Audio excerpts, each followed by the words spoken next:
Hello, this is 911. We need an ambulance. We need an ambulance. My husband has been shot. We need help. We need help. We need help. The address is the party hall at the back. Okay, hang on one moment. I'm getting to medical. Hey, your husband has been shot. I have it all taken from here. My husband is on the floor, shot.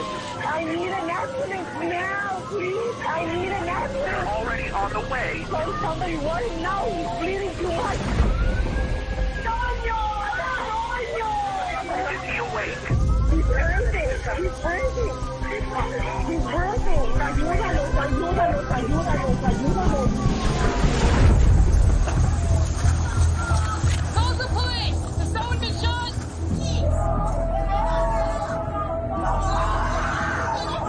Where's the guy's gun?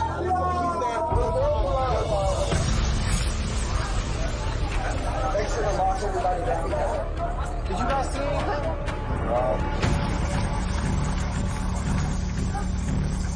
I'll take care of it, okay? Give me a trauma. What else are you guys going to take care of? Okay.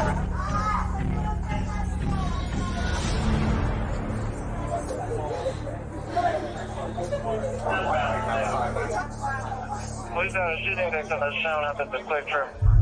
They said they were shot at a party. There's a third person who showed up at St. Francis who's involved in this also.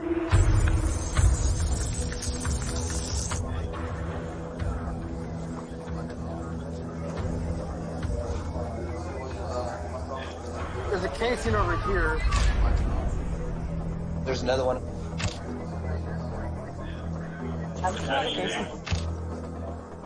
And there's multiple back there.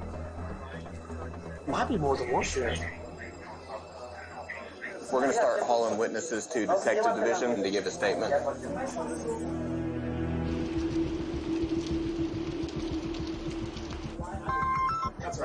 Yes, ma'am. Okay, I will let crime scene know. I appreciate it. He died.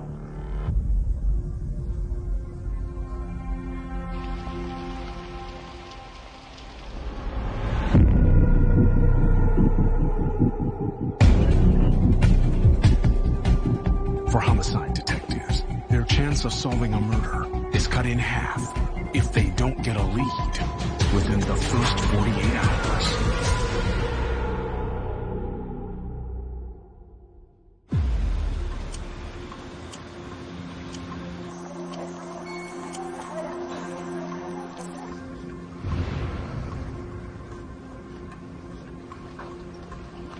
A little after 1 o'clock this morning, I got a call about a murder that happened out at an event center.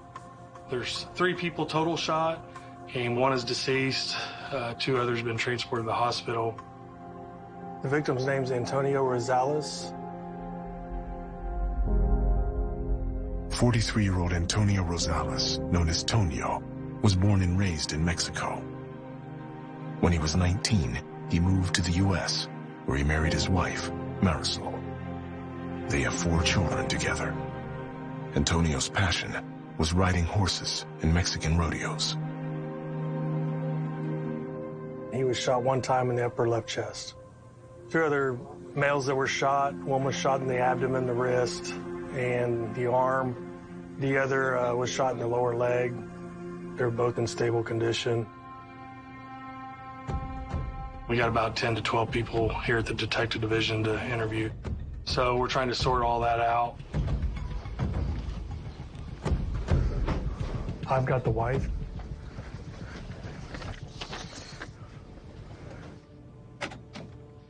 I'm Detective Farrell. I'm very sorry that you're having to be up here with us today. We'll try to get you through this as quickly as we can, all right? From what I understand, you've been told about Antonio. Is that correct? Do you know that he passed?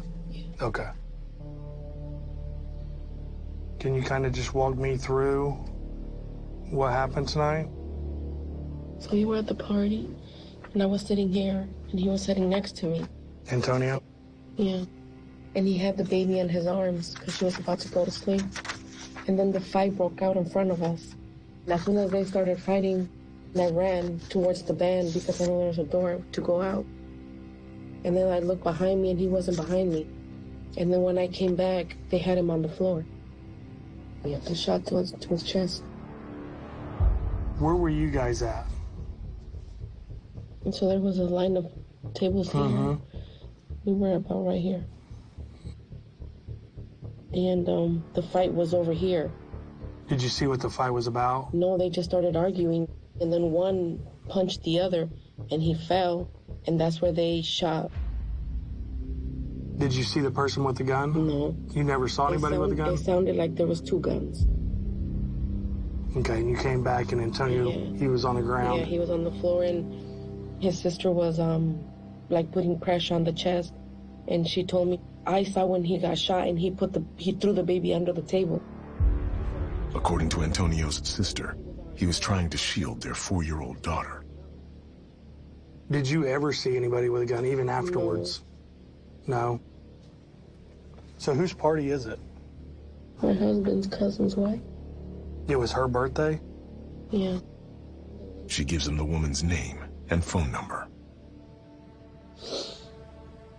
It's just, nothing I can do to bring him back. Is there anything else that you need from me? Any questions or anything like that? Okay. I'm very sorry. I'll be working nonstop until I can figure out who did this, okay? Okay. I'm very sorry for your loss. I'll get you out of here, okay?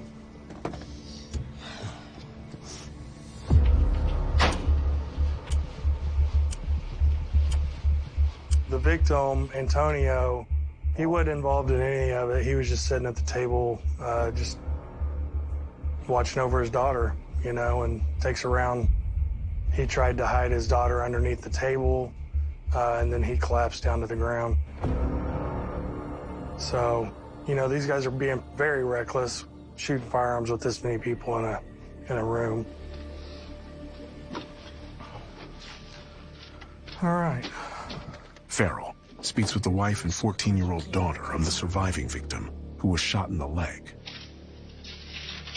Where were you at exactly inside? I'm gonna draw that out for you.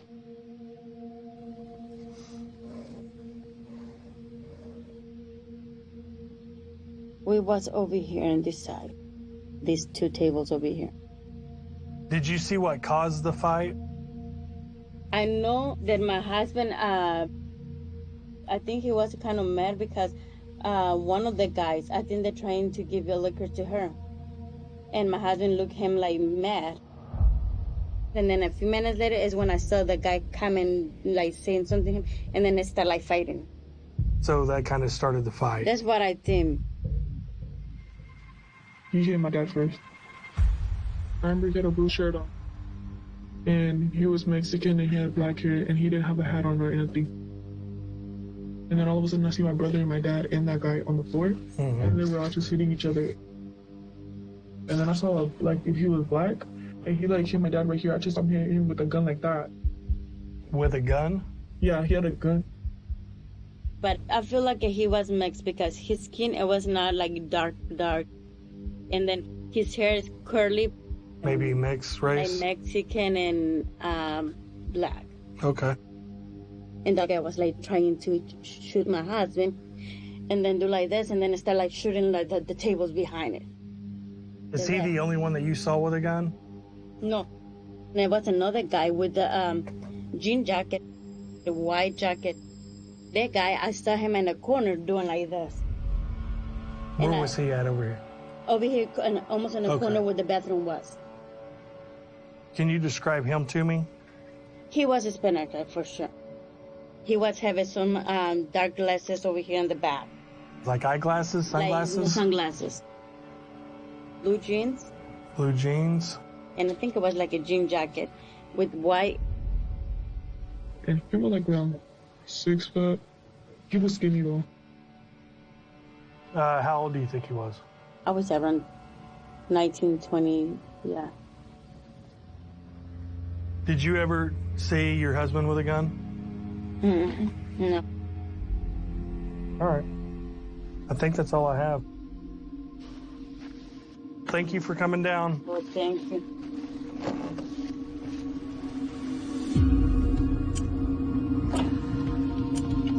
Man, come with me right here. Like, are those like gunshots? I didn't see nobody shoot. It all happened so fast. I just hear a cock of a gun and then shots fired. ¿Sabes el quién disparó? ¿Lo conoce? No.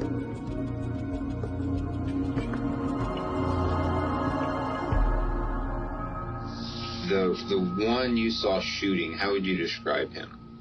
I just know he was a light-skinned male. Nice. And he was taller.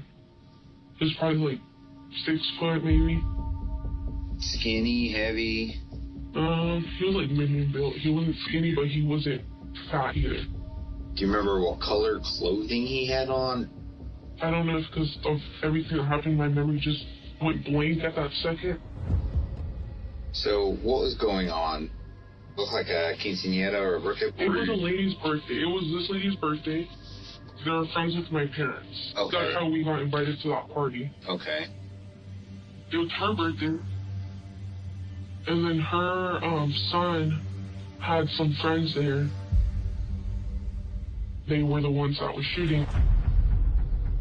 Now I'm sure if you question her son, he's going to know who it is because they were there hanging out with him.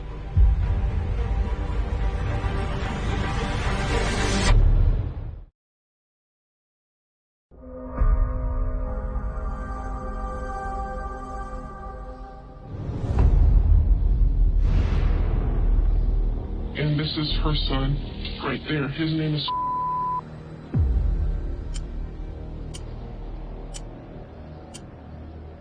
How many people were in his group?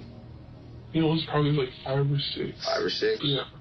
I know there are more vaquero, like cowboy type. He was not vaquero at all. He was like gangbanger vibes, like baggy pants and all his little friends with tattoos and Jordans.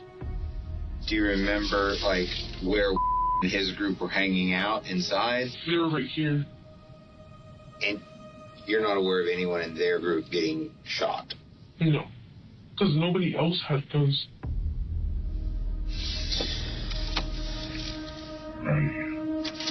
If you want to come out here, you can come back out.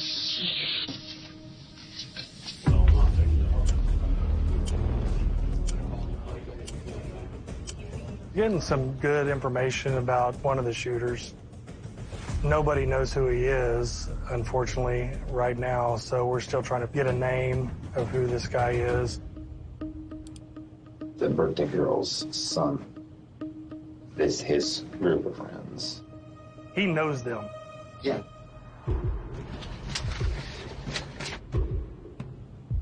That's probably going to be the address.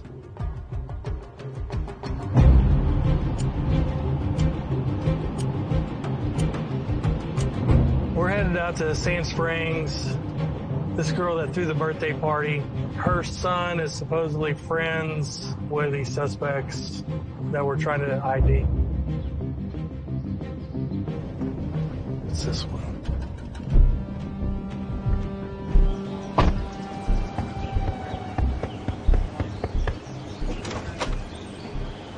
Hello. Can we talk to you? Yep, come in.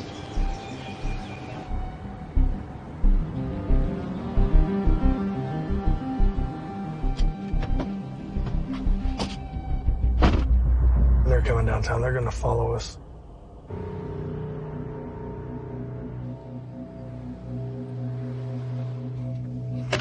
All right. I'm Detective Farrell. I'm here to talk to you about what happened out there at the party. Farrell speaks with the son of the woman who hosted the party.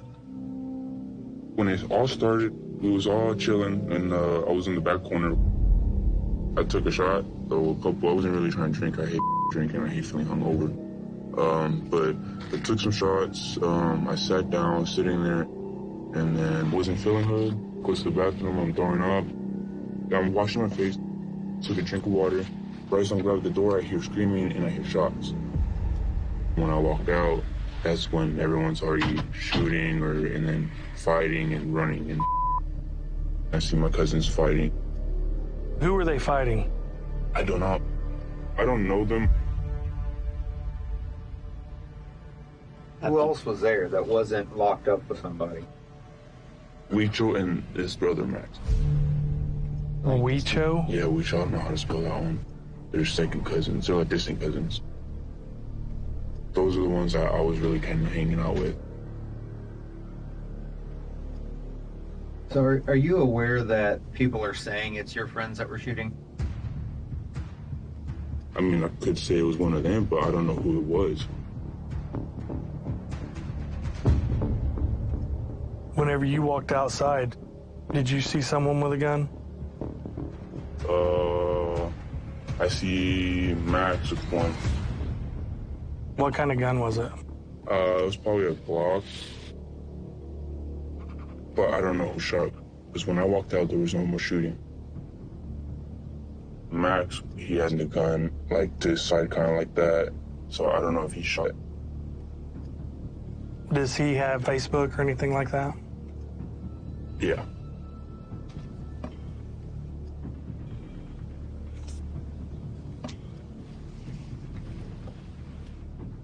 Max Perez? Perez. Do you mind if I look at this real quick? Is this a picture of him? Yeah, that's him. That guy in the corner doing like this. It was like a jean jacket with white. Was Max wearing those sunglasses tonight too? Yeah. He was having some dark glasses over here in the back. Sunglasses. He always has those glasses everywhere he goes.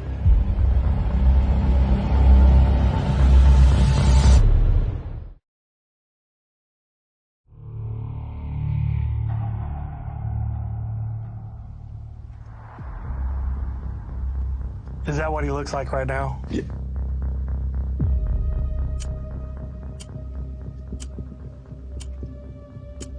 Where does Max live at? I think it's like BA or somewhere far out there. He says he lives in Broken Arrow, a suburb 14 miles away. What kind of car does Max drive? Max drives a Volkswagen. I think gray or white. He says like in a relationship with... She is Max's girl. Who else did you see with a gun? Just Max, when I walked out. Who did Max leave with? Honestly, I don't know. And Huicho, do you have him on Facebook? Huicho, I don't think so. What was Huicho wearing? Huicho was wearing just a plain black shirt. Do you have a number for Huicho? No, I don't have his number or Max's. You carry a gun? Yeah. Did you shoot? No. I walked Pull out. your gun out? I was about to, but then that's when I see Max, and I was worried about Max trying to do some more stupid if he did shoot. So I grabbed him because he had a gun like that. What about Huicho? I know he has guns. I don't know if he had one on him. All right. Just hang tight for me.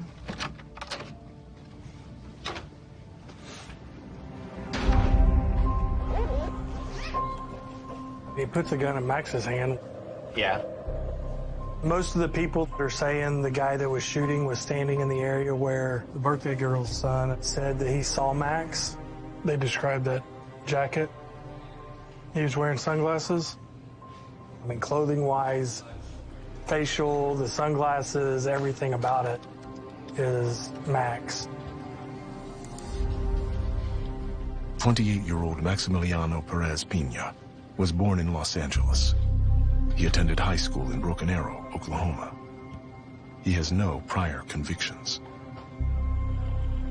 Huicho, whoever that is. It's supposed to be Max's brother, but I don't know his name. The warrants squad will look out for Max as detectives prepare lineups for their witnesses. I don't want to wait too long. That gun's gonna be gone before too long.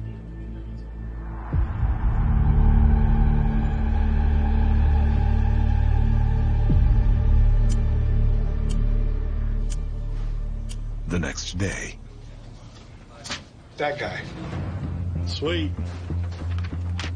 Mark showed about 4 or 5 different people, the photo lineups, and every one of them picked Max Perez as being the shooter.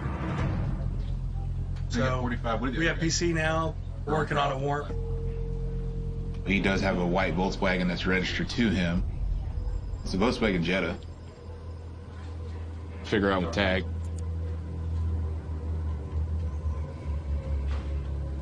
About an hour after the murder, we actually get an accident hit on his car at 71st and Lewis, going west. Max's car was spotted 6 miles away from the crime scene. So we learned that Max is driving a little white sedan. We tracked that car out to the area of 71st and Yale.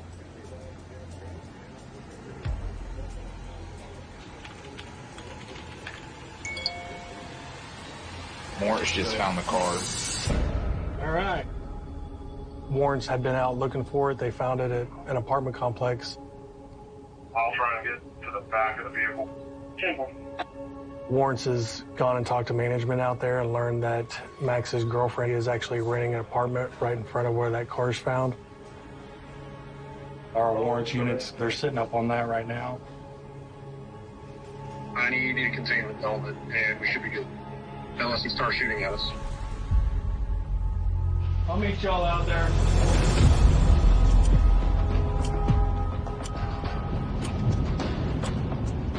We're headed down south part of Tulsa. We know that Max has a girlfriend who lives down here at this apartment. His car is there.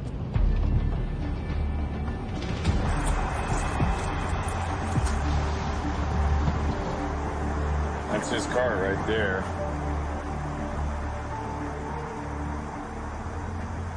1632, we're gonna start announcements. This is the Tulsa Police Department. We need to come outside. There's nothing in your hands, so then we can get to the officers.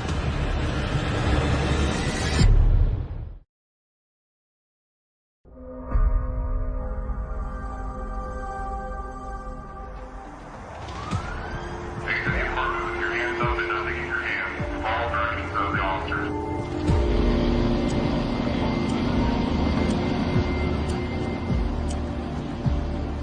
All right, I would have voice number.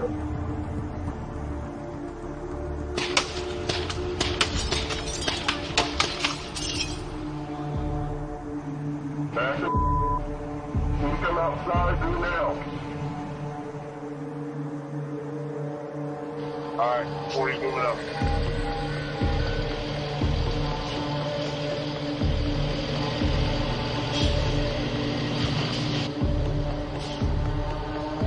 Whenever you're ready.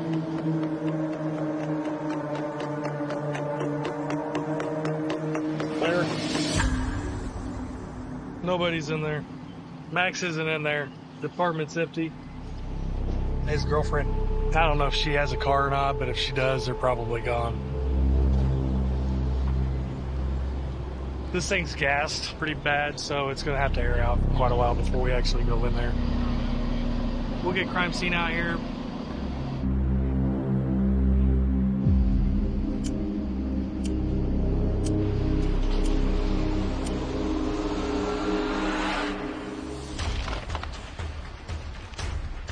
They found a couple of mags for a rifle, pistol holster, and that's really about it. No jean jacket. We contacted Max's work. He's not shown up. Max's girlfriend, she hasn't shown up for work. Max has turned his phone off. I assume that they're probably together at this point, so I'm gonna look into her phone and maybe that can direct us to where they're at. We'll leave it up to warrants. Thank you, guys. Yes, sir.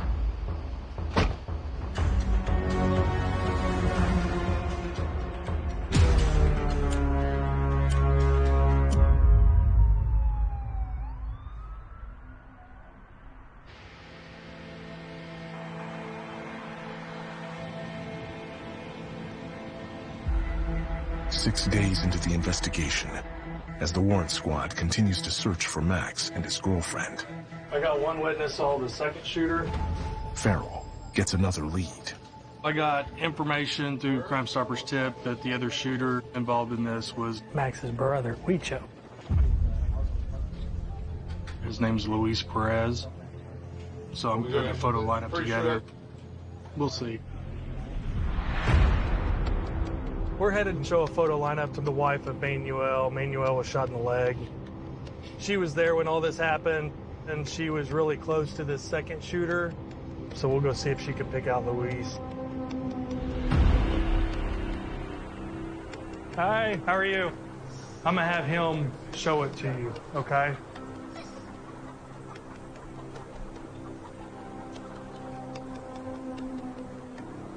Well, thank you for your time. She picked him. Yeah. The witness identifies Luis Perez as the second shooter. She went like boom, boom, boom. That's him right there. That's the one who had a darker complected. She said that was the one that had a gun that was trying to get at my husband. You're gonna get a warrant out for brothers. That's gonna be awesome.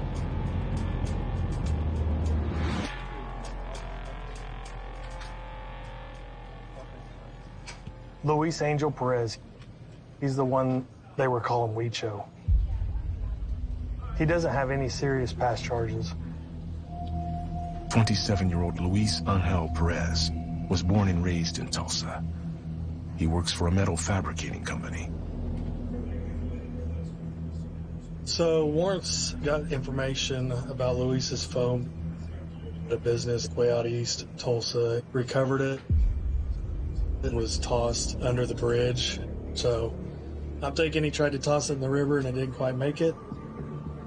We learned that Luis works in West Tulsa. Warrants went out there and contacted his bosses. They notified them that he didn't show up. They were also informed that Luis's girlfriend had shown up out there trying to get his paycheck and notified them that Luis would be gone indefinitely. That tells me that Luis is probably on the run and has a big part of this. Luis's girlfriend, we ended up getting her contact information.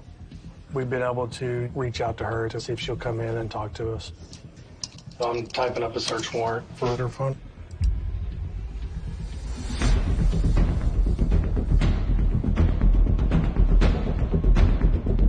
The next day. My name's Nathan Schilling. I'm a detective up here. Okay. Luis's girlfriend agrees to come to homicide. The birthday party? Mm-hmm. Were you there? Mm-hmm. Okay, did you know the birthday girl? Mm-hmm.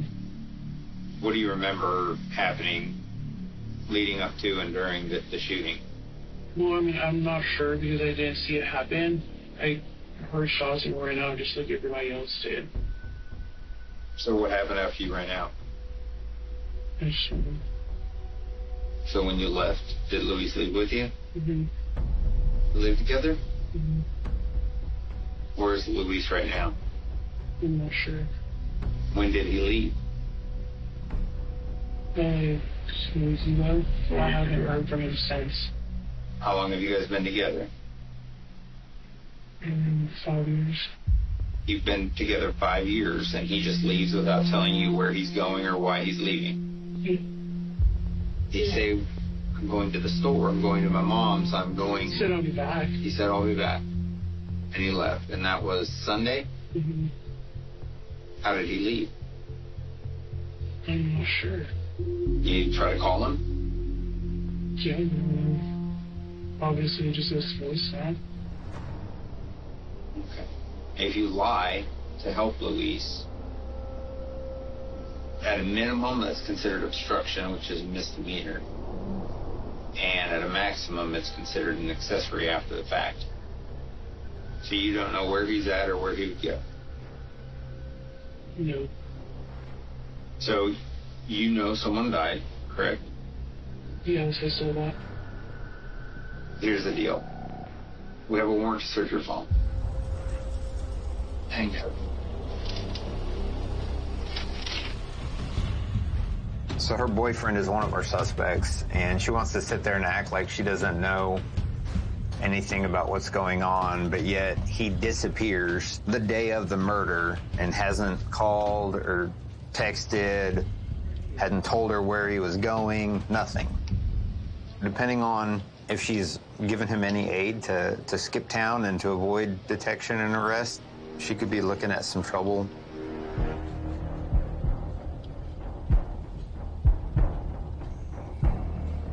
So a little over a week after the murder, she receives $1,000 from Luis in a transfer. And then later that same day, she transfers 16,630 pesos to a lady, and I'm assuming in Mexico. You're not going to transfer pesos in America, so there's a very good chance our boy's down in Mexico.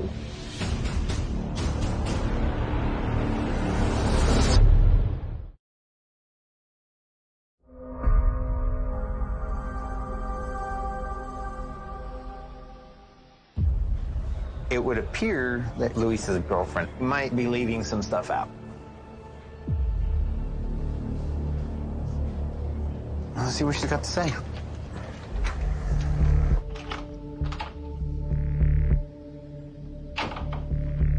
Is what you've told me the truth? Told you what I know, at least. When's the last time you had any contact or heard anything from Luis? It was that night. Okay, so did Luis send you $1,000 on Monday? His account did. I'm not sure how I got it, but I have it on my phone. And then what did you do with that $1,000? I paid rent. Here locally? Not in Mexico? Who is? Grandma. Your grandma? And what did you send her Monday? $7.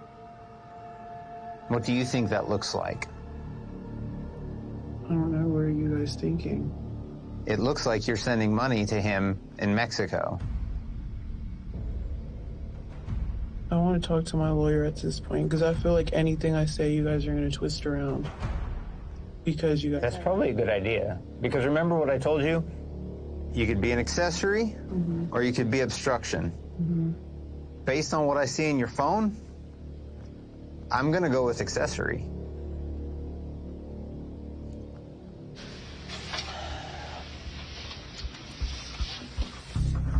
Max's girlfriend decided to jump in the water with him, and Luis's girlfriend made the same decision.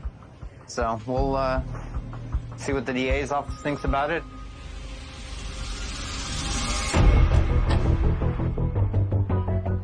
Detectives in the warrant squad continue the hunt for Max, his girlfriend, and Luis.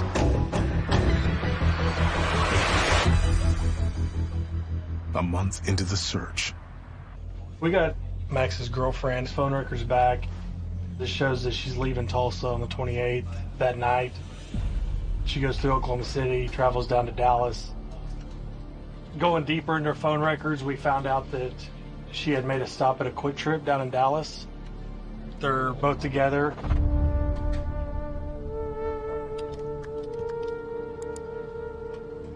Her last hit on her cell phone was north of Laredo, Texas, at a bus stop right at the border to Mexico.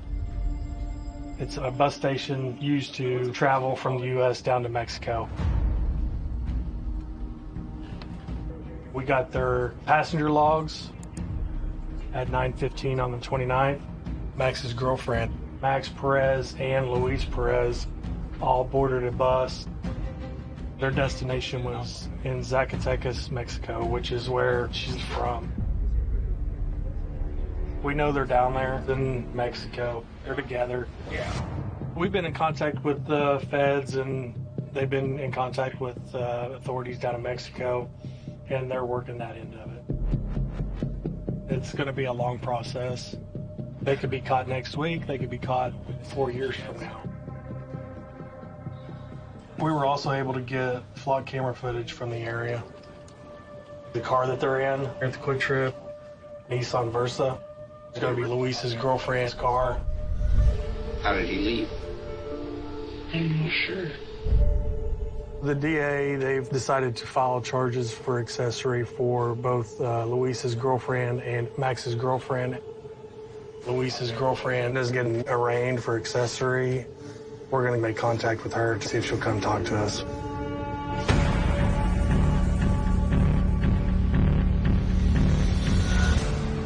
All right. Luis's girlfriend agrees to return to homicide with her attorney.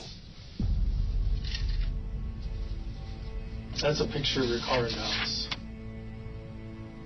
That's Dallas, Texas. Okay.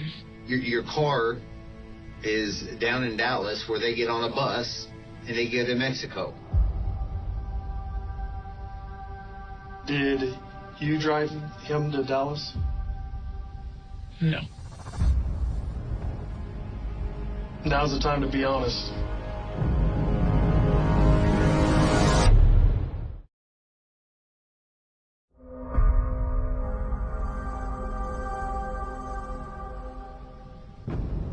I know you have a lot more information than what you're telling me right now.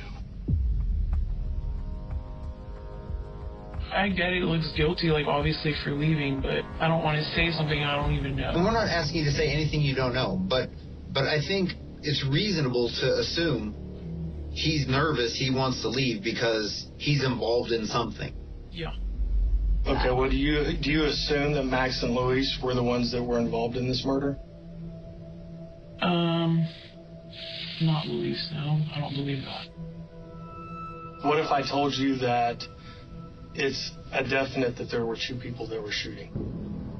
And I have multiple witnesses that peg both of them out of photo lineups. A lot of people were firing shots, but my back was to it, so I never, saw what happened. So you couldn't say it wasn't Luis?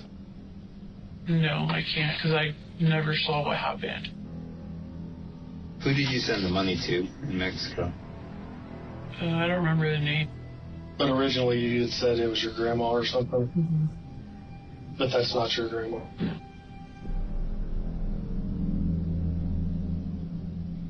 What did Luis tell you about what happened? He never went into detail about what happened. And I kind of was just like, well, you got yourself in this mess. Because I didn't do anything, so I was just pissed that it was even a thing, that it even happened. All right, think we're done? Luis's girlfriend and Max's girlfriend assisted them in leaving the country. They're both being charged as an accessory to the murder. You just never know what some people think and how they treat certain situations, you know. They should have just called the police to let us know where they were. They obviously had a choice to make, and they just chose the wrong one.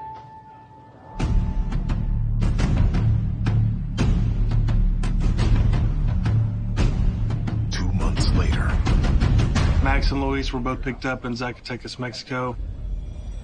The FBI had their contacts down there. They ended up getting them arrested. They've been brought back, and they're now in Tulsa. On the way over here from the jail, Luis, he lawyered up. Roll your phone. I've got a search warrant for his DNA and fingerprints, so we're going to do that, then send him back over there.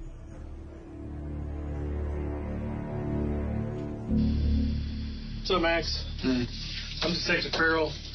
This is Sergeant Shilling. Hello. You know why you're here? Yes, I do. If you're willing to talk to me, okay, about what happened, I'll just have you sign right there. I don't. Okay. You want an attorney? Yes, sir. This is a search warrant. That's for your DNA. Unfortunately, he doesn't want to tell us this side of the story. There's always unanswered questions, and we'd like to, see the other side of the story, but unfortunately, he chose not to provide that. We didn't get a statement from Max and Luis. I think they already had it in their mind that they weren't going to talk to us. It originally started because someone had tried to give an underage girl some alcohol at the party, which stirred up an argument. At some point, Max bumped into one of the people that were over by Antonio, which started up the fight which resulted in Max and Luis both pulling out guns and shooting. I mean, it's unfortunate. With a big group party with young kids there was no reason to have guns there. Antonio had nothing to do with any of it. He wasn't a part of the fight or anything. He happened to be at the wrong place at the wrong time. That's very tragic.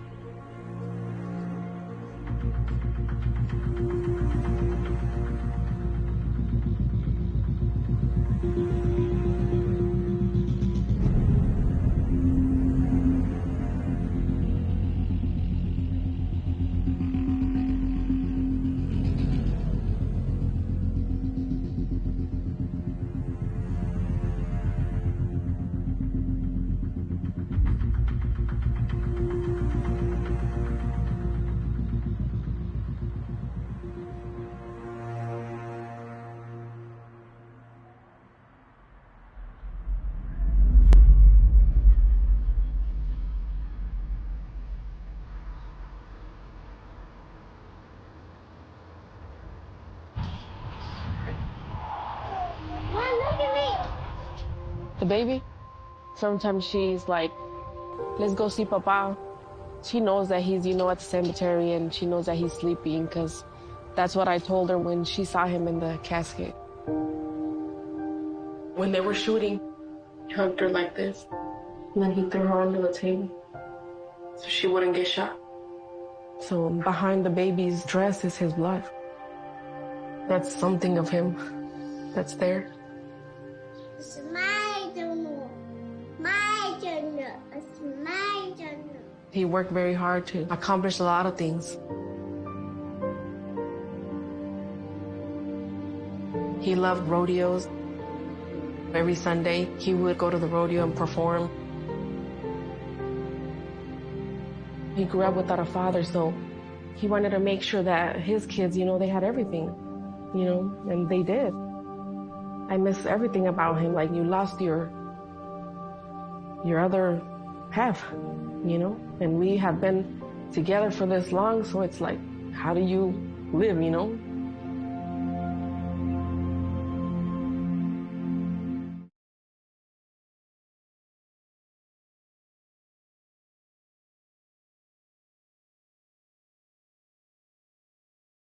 And witnesses have placed you at the scene. Directing the assault. No, that's not. I didn't murder nobody. You are out of your mind, bro. Devin Scrivener gave a full statement. Kennedy informed him. He detailed how. You initiated the assault because of rumors regarding your ex-girlfriend. Tad shifted, his bravado momentarily faltering. Look, me and Steve used to be. Fine. Tad rambled defensively. Then he got weird, writing poetry and stuff. I had to check him a few times. I went over their days before and told him if he touched any girls, I was going to beat him out of town. But I was not there the night he died. You went over, threatened him, and then brought 2 men back to execute him and burn the structure down, Kennedy countered. You are being booked into the Tulsa County Jail for first-degree murder.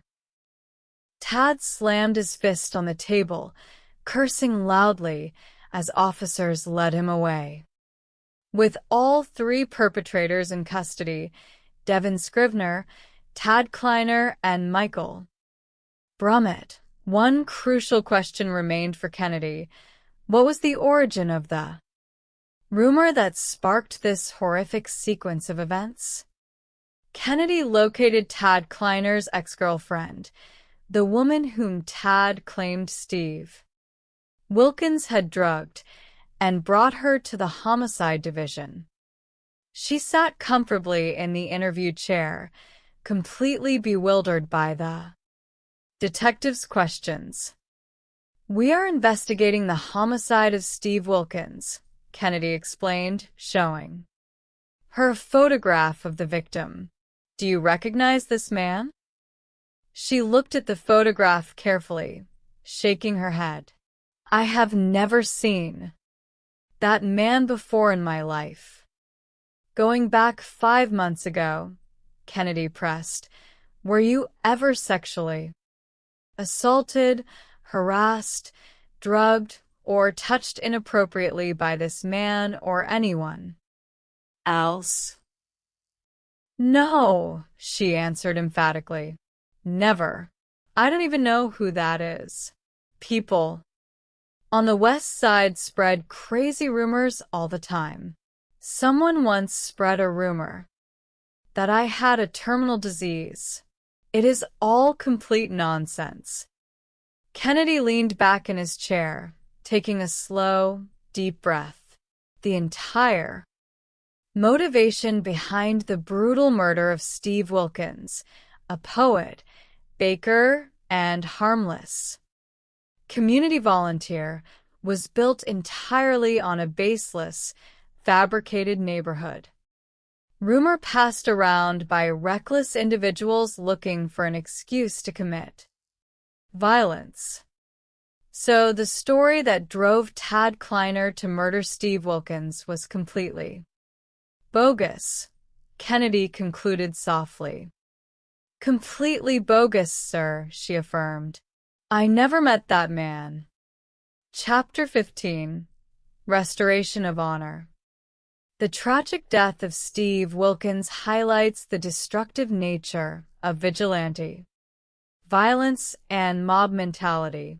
3 individuals operating on unverified street gossip appointed themselves judges and executioners, taking the life of a defenseless man, attempting to erase his body in flames and leaving his remains hidden beneath charred rubble for 5 months.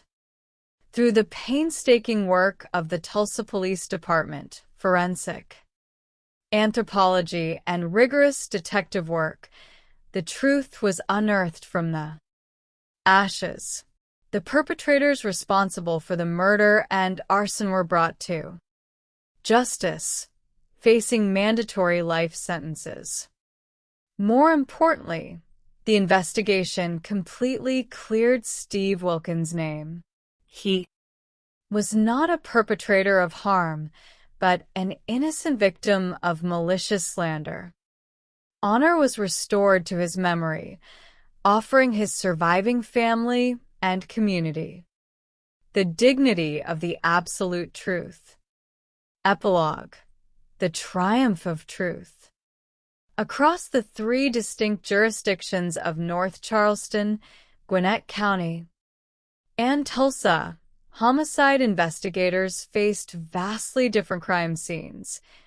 A blood-stained residential stairwell, a dark suburban park, and a scorched garage footprint. Yet, despite the geographic and circumstantial differences, a single unifying principle guided each investigation: absolute devotion to objective truth. In North Charleston, methodical forensic analysis prevented a catastrophic miscarriage of justice, proving that a panicked driver was the victim of an attempted robbery rather than a cold-blooded murderer. In Gwinnett County, digital forensics and unwavering persistence brought a dangerous offender to justice, providing a measure of solace to 2 grieving mothers. In Tulsa, forensic anthropology and thorough interviews exposed a deadly web of street rumors, restoring dignity to a murdered man's legacy. The work of a homicide detective demands technical skill, intellectual rigor, emotional endurance, and deep moral integrity. It is a vital duty dedicated to defending the sanctity of human life, protecting the innocent, ensuring the guilty face justice, and guaranteeing that no victim is ever forgotten in the dark. This text documents actual homicide investigations, criminal charges are often dropped or reduced, and all suspects shown are presumed innocent unless proven guilty in a court of law. Part 1. Shadows in the Pines of Northlake. The dark quiet of a Georgia night was broken not by a sudden commotion, but by the frantic, breathless words of a young woman speaking to a 911 emergency dispatcher.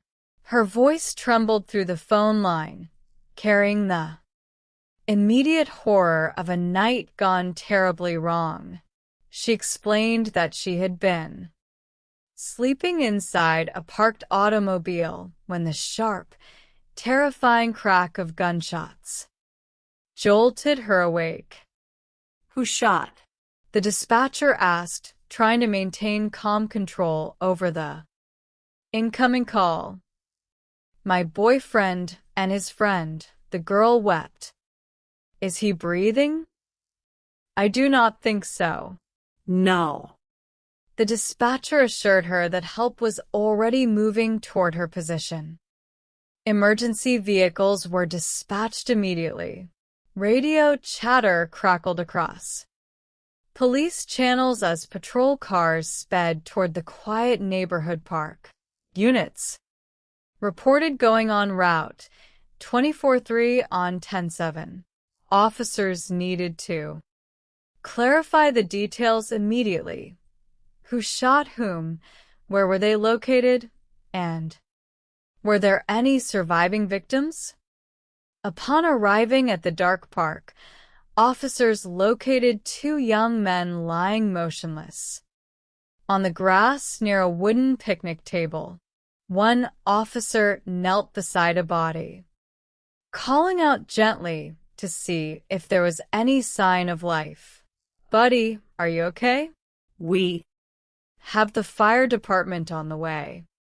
Turning to nearby witnesses and patrol officers who had arrived on scene, the officer asked if anyone had seen who fired the shots.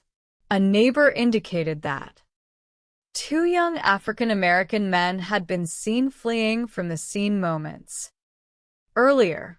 They ran straight through the woods right there, the witness pointed out into the looming thicket of trees.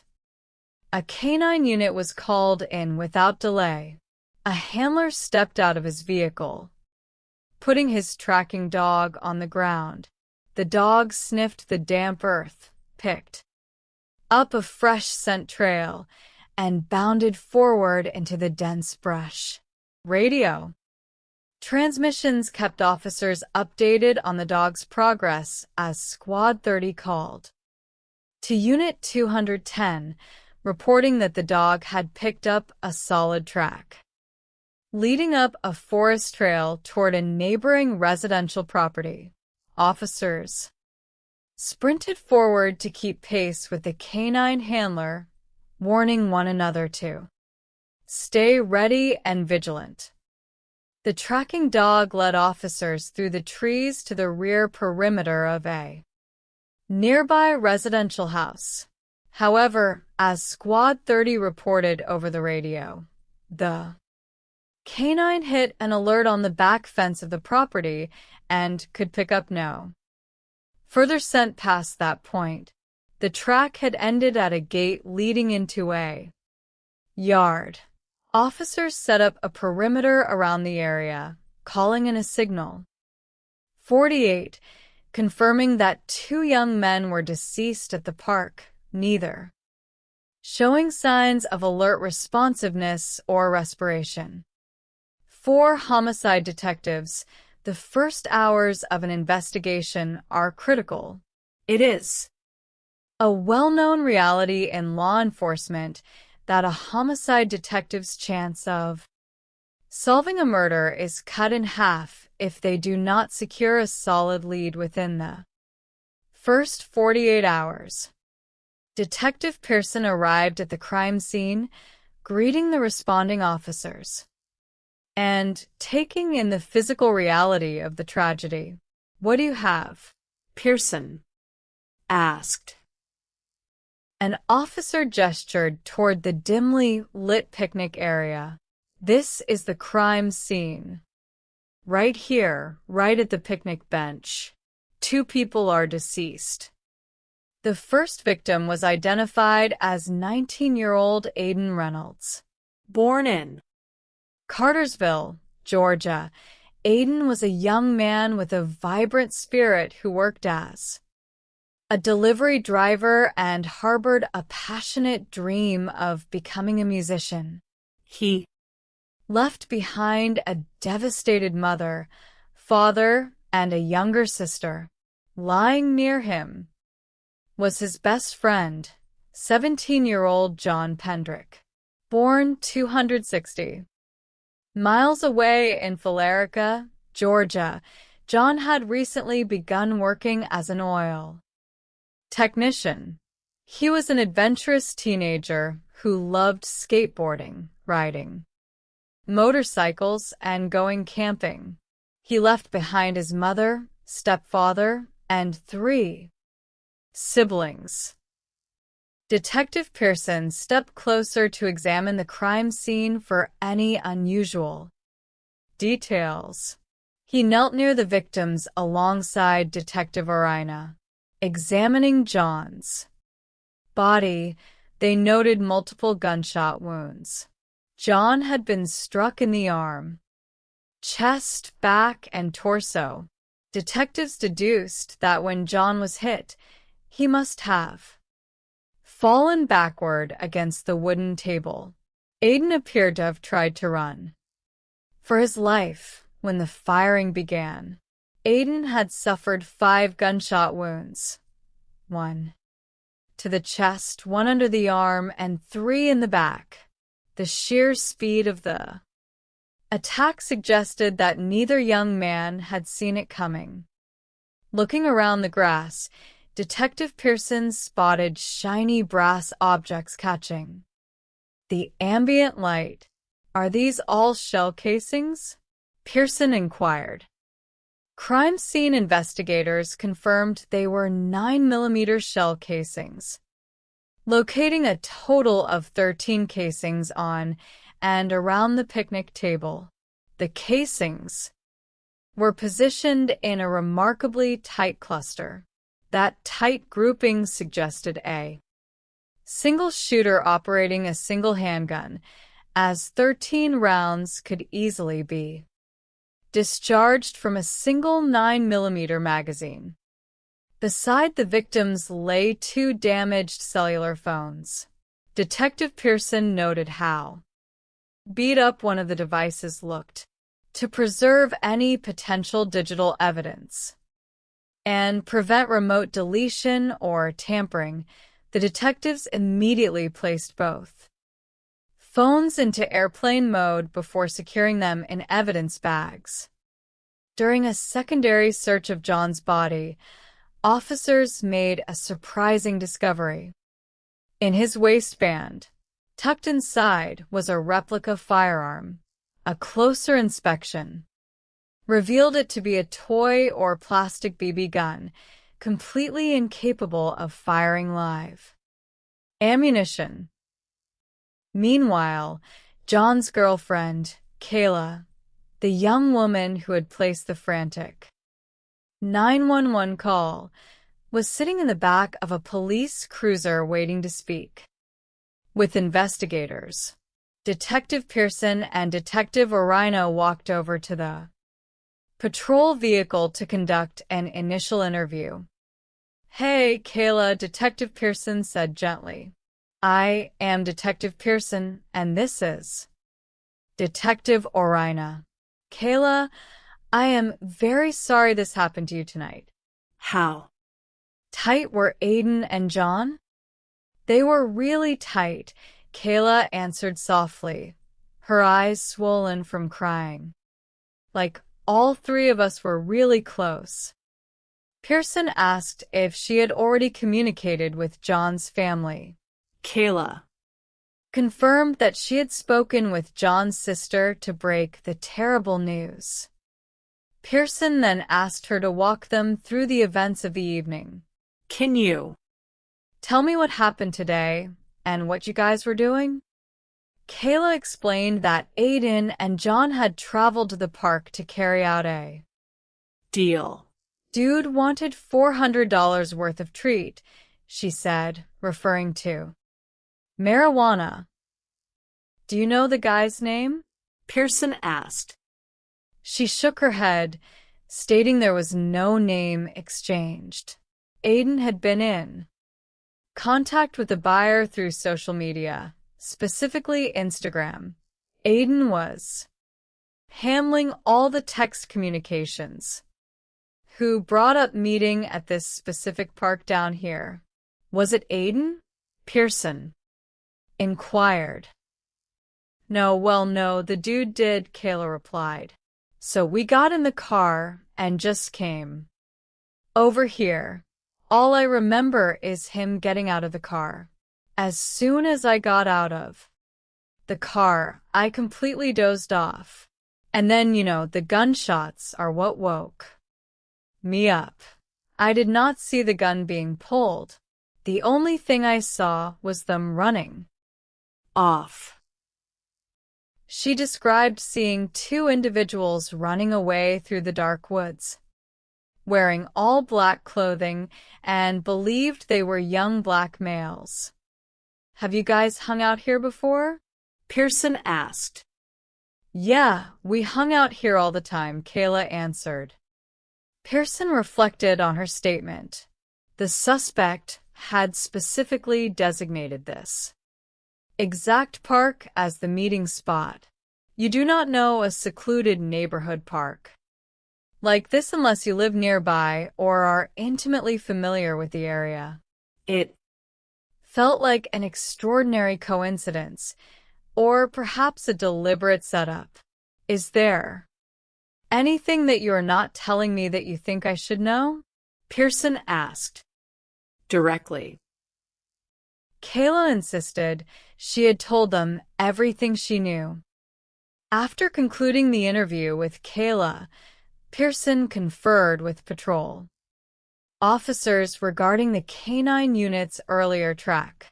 Officers confirmed that the police dog had tracked directly to a yellow house with a fenced yard located just a quarter mile from the park on Norris Lane.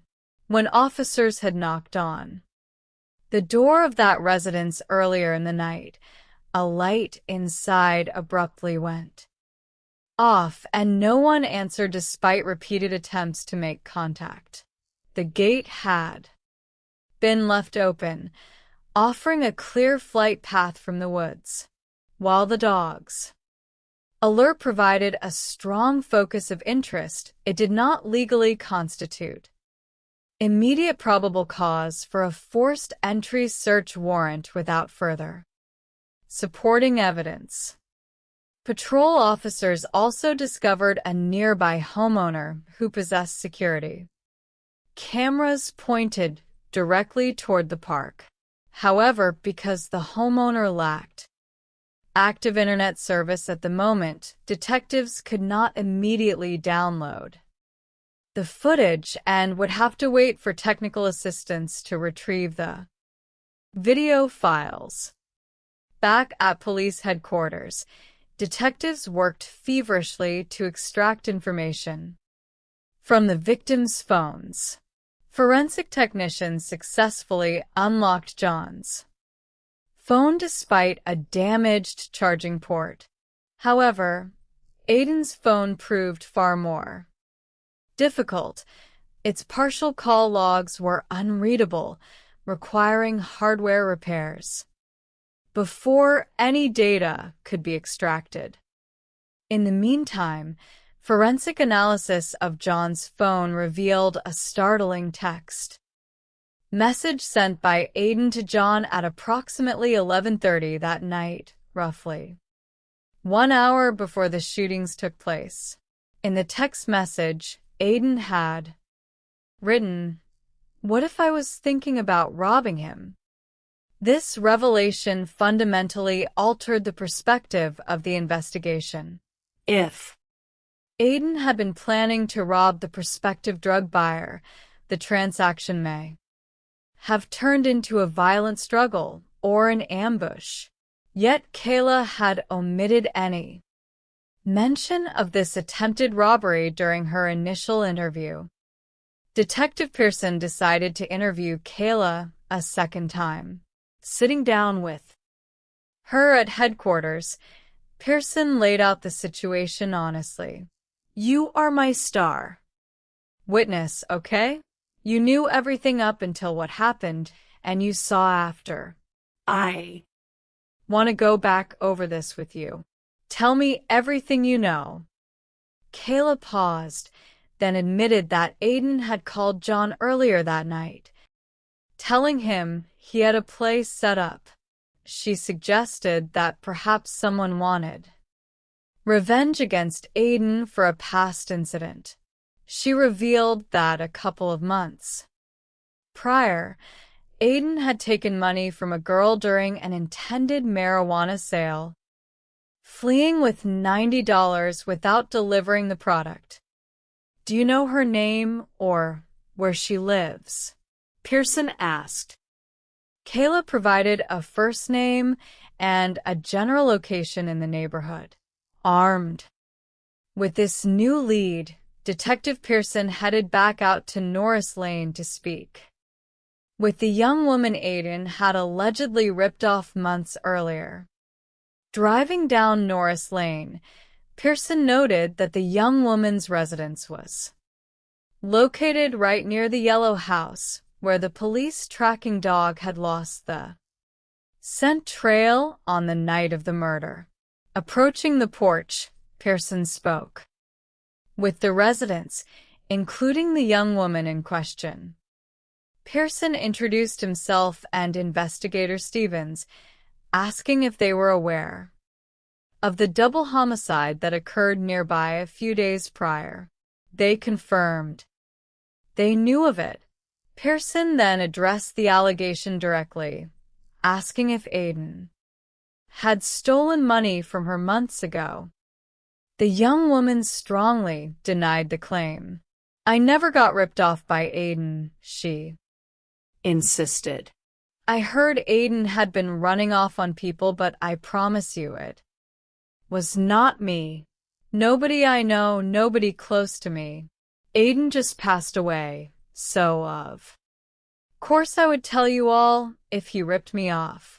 I want to help you find the boys that murdered them, because we do not need this going around in Norris Lake."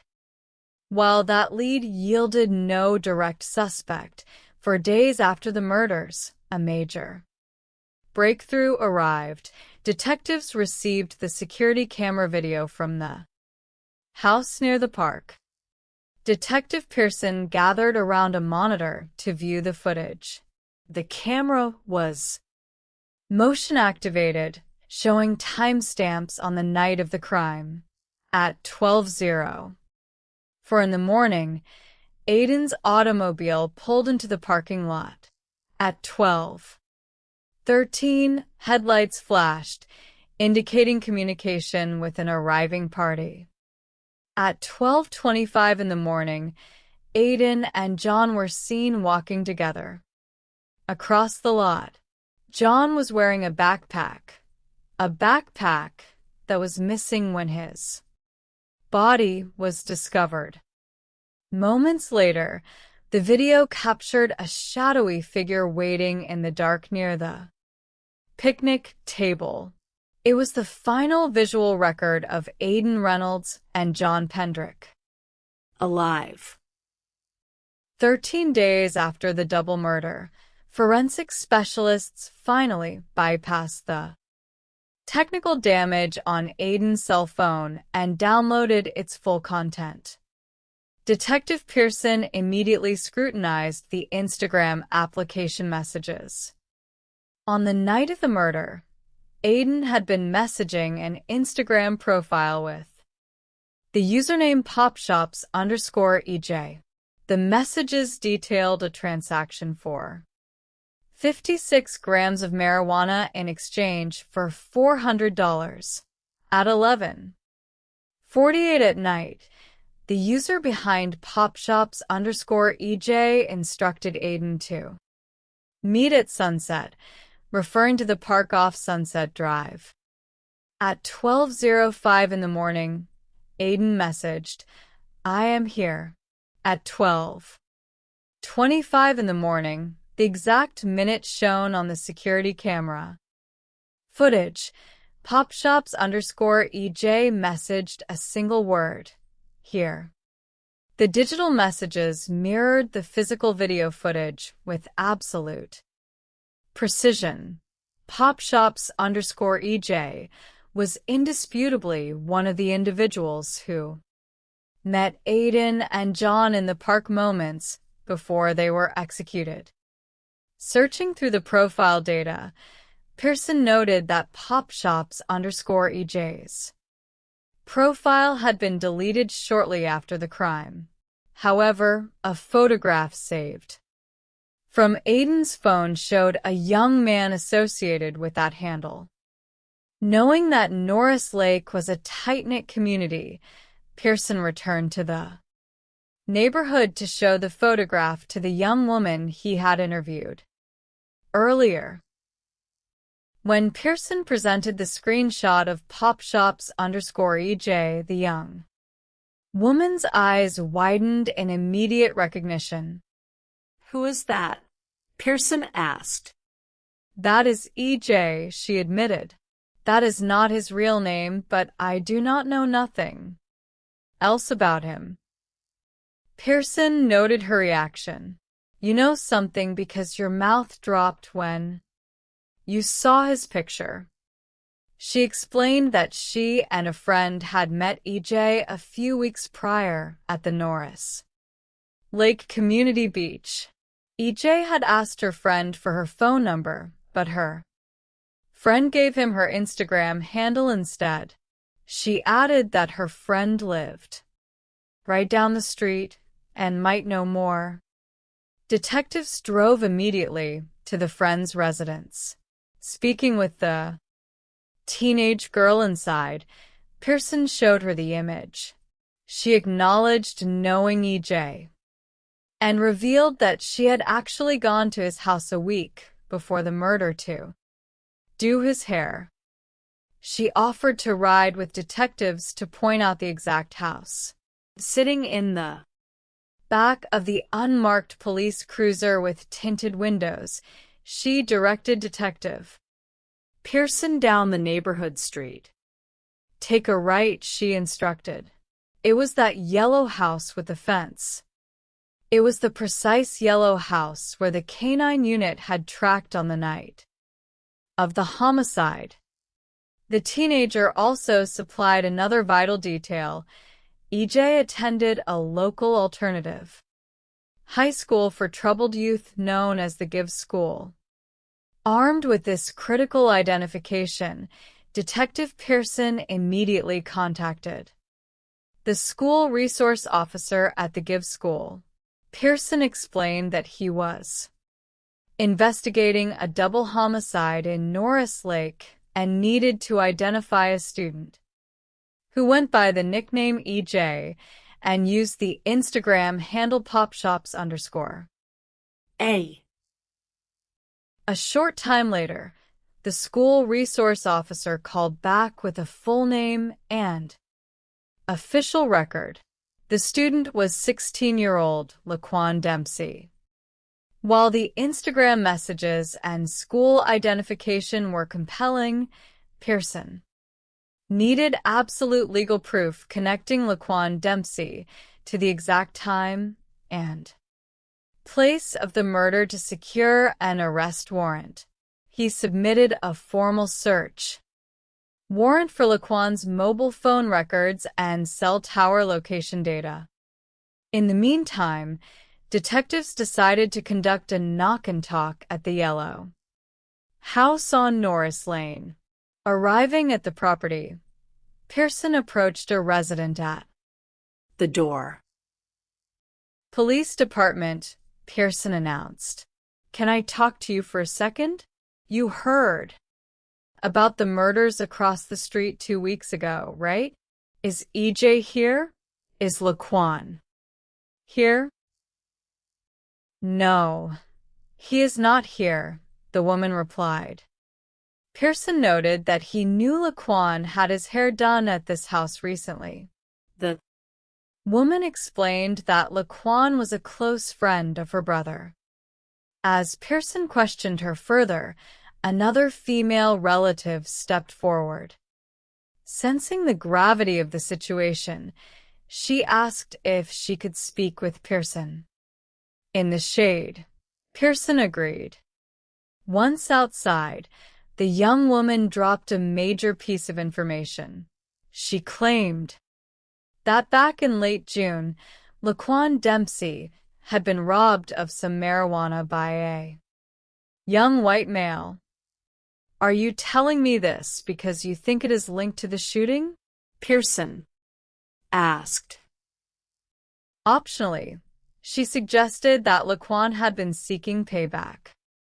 The following day, an attorney representing the resident of the Yellow House called Detective Pearson, indicating that neighbors were talking and that Laquan Dempsey was the primary individual being named in connection with the crime.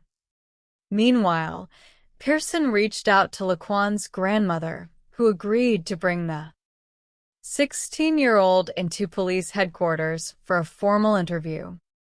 2 days later, Laquan Dempsey walked into the police station accompanied by his grandmother. Detective Pearson sat down across from the teenager in an interrogation room. Pearson laid out the facts calmly. I want to talk about the murders in Norris Lake. After the homicide, I got into Aiden's phone. There was an Instagram conversation between your account and the victim's account leading directly up to the homicide. Laquan immediately offered an explanation, claiming that he shared his Instagram account with a friend who lived at the Yellow House. He claimed he was not using the account that night. Pearson countered his explanation firmly. Pearson explained that court orders sent to Instagram preserve device identifiers, phone numbers, and precise timestamps showing exactly which physical device sent each message. Where were you that night? Pearson asked directly. Laquan hesitated, his demeanor shifting dramatically. I do not want to tell you all the things that I know, but I am scared, the teenager admitted. Pearson leaned in. I can see it in your mannerisms right now, in your face, that you want to tell more. Laquan then claimed that his older friend from the Yellow House had been trying to pressure him into joining a street gang, referring to him as a puppy or a subordinate. He claimed that 2 days before the shooting, this friend had taken his phone from him and given him a different device, effectively asserting that his friend was the one using Laquan's phone and Instagram account to set up the drug deal and commit the murders. He told me about going down there and negotiating with them, Laquan claimed. During the interview, And then 2 shots went off, and he ran down there and shot the rest of them and grabbed their backpack. While Laquan's story framed him as a terrified bystander whose phone had been stolen by a local gang member, Detective Pearson remained skeptical. To verify or refute Laquan's claim that he did not possess his phone on the night of the murder, Pearson awaited the official cell tower called detail records from the mobile service provider. When the detailed records arrived, Pearson analyzed the cell tower location coordinates line by line. The records showed that on the morning of the murder, and again 11 hours after the shooting, Laquan's phone placed multiple outgoing calls while connecting to the cell tower directly serving Norris Lake. Crucially, those calls were made directly to Laquan's grandmother, the very woman sitting beside him. It was completely implausible that a rogue gang member who had allegedly stolen Laquan's phone would be placing casual phone calls to Laquan's grandmother. Throughout the day of the murder, the digital evidence proved conclusively that Laquan Dempsey was in possession of his own phone in Norris Lake at the exact time of the double homicide, completely dismantling his alibi. Detective Pearson contacted Laquan's grandmother to arrange a follow-up interview to confront Laquan with the irrefutable cell phone data. However, the grandmother informed Pearson that the family had retained legal counsel for Laquan and would not make any further statements. Pearson informed her clearly that based on the totality of evidence, the Instagram messages, the security camera timestamps, the witness identifications, and the cell tower data, he had more than sufficient probable cause to obtain formal arrest warrants for Laquan Dempsey for felony murder.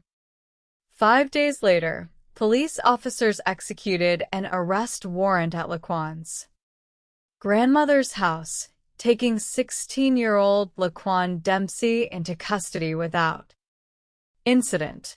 He was formally charged with the felony murder of Aiden Reynolds and John Pendrick. 3 years after the tragic night that claimed the lives of 2 promising young men, the mothers of Aiden Reynolds and John Pendrick met together to honor the memory of their sons, wearing commemorative shirts bearing the faces of Aiden and John. The 2 mothers embraced, sharing memories of the boys' inseparable friendship, their mischievous sense of humor, and their shared dreams. Bound together by a shared grief that time could never fully erase, they spoke of looking for subtle signs of their son's enduring presence in daily life. A favorite song on the radio, a dream in the night, or a quiet moment of remembrance. While justice had been served in a court of law, the loss remained an indelible mark on the lives of 2 families who had loved their children deeply. Part 2. The Secrets of the West Side Burnt Garage. Late on a cold afternoon on the west side of Tulsa, Oklahoma, a resident placed an urgent 911 call to local authorities. The caller's voice was tense, filled with disbelief over what had just been discovered in a nearby yard. 911, do you need police or medical? The dispatcher inquired.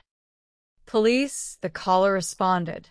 I was looking for my cat's collar in this guy's backyard, and I found bones of a human body. The caller provided the location, a residential lot off South 54th West Goldman Avenue. The caller noted that a detached garage on the property had burned down several months prior. Patrol officers were dispatched to the scene immediately.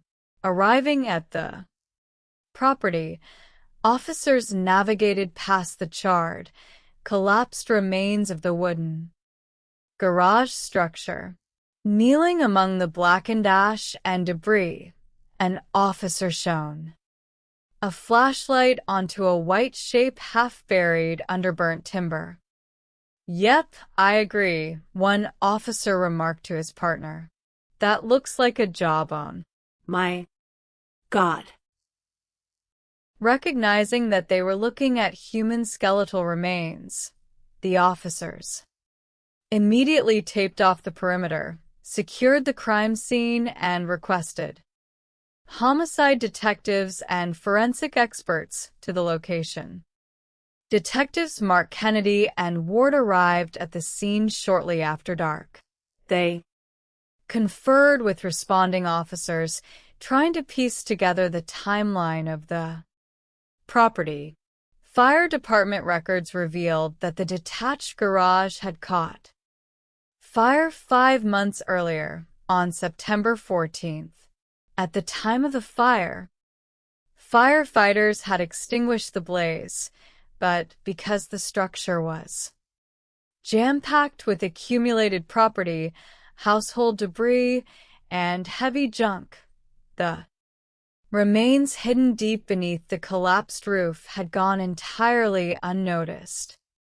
Forensic anthropologist Dr. Angela Berg arrived to conduct an initial on-site examination of the remains.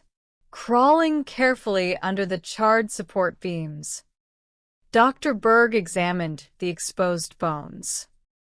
"We have established it is here," Dr. Berg explained to Detective Kennedy.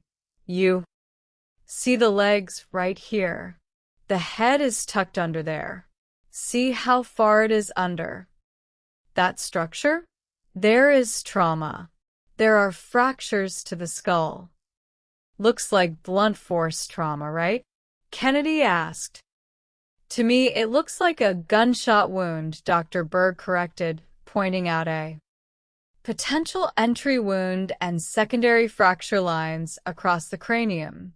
She noted that some missing fragments were likely caused by thermal damage from the severe heat of the fire. Dr. Berg observed that the positioning of the body appeared highly deliberate, almost cradled within the structure, suggesting the person was already inside or placed there before or during the ignition of the fire. Due to darkness and unstable debris, Dr. Berg scheduled a full scientific excavation for the following morning.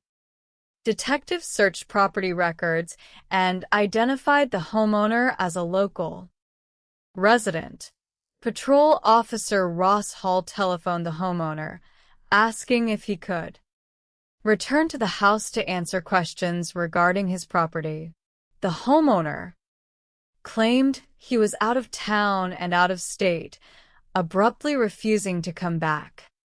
Detective Kennedy walked over to speak with the neighbor who had originally discovered the remains.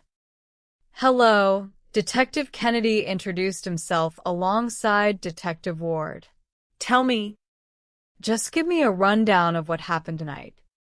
The neighbor explained that her cat's collar had gone missing, and because the cat frequently roamed into the adjacent yard, she and her sister had walked over to ask the homeowner for permission to search his backyard. "Did you knock on his front door or back door?" Kennedy asked. "No, he was leaving as we walked up," the neighbor answered. "He said go ahead and search, but asked us to latch the fence behind him. He drove off right after we spoke to him." Detective Kennedy pulled up a photograph of the homeowner on a mobile device, showing it to the witness. The neighbor instantly confirmed his identity, noting that he had lived on the property for years, was notoriously reclusive, and rarely spoke to anyone in the neighborhood. Returning to headquarters, Detective Kennedy reflected on the homeowner's suspicious conduct. The homeowner had been physically present at his house just hours earlier, yet told officers on the phone that he was out of state. Kennedy dialed the homeowner's cell phone number from an interrogation room. "This is Detective Kennedy with the Tulsa Police Department. How are you doing?" "Okay. What is going on?" The homeowner replied cautiously. "We need to talk to you about an investigation that is going on at your house," Kennedy stated. I would like to talk to you in person. Are you in Tulsa? I am, the homeowner admitted, contracting his previous statement to patrol. Officers. Is there any way you can meet me at the detective division?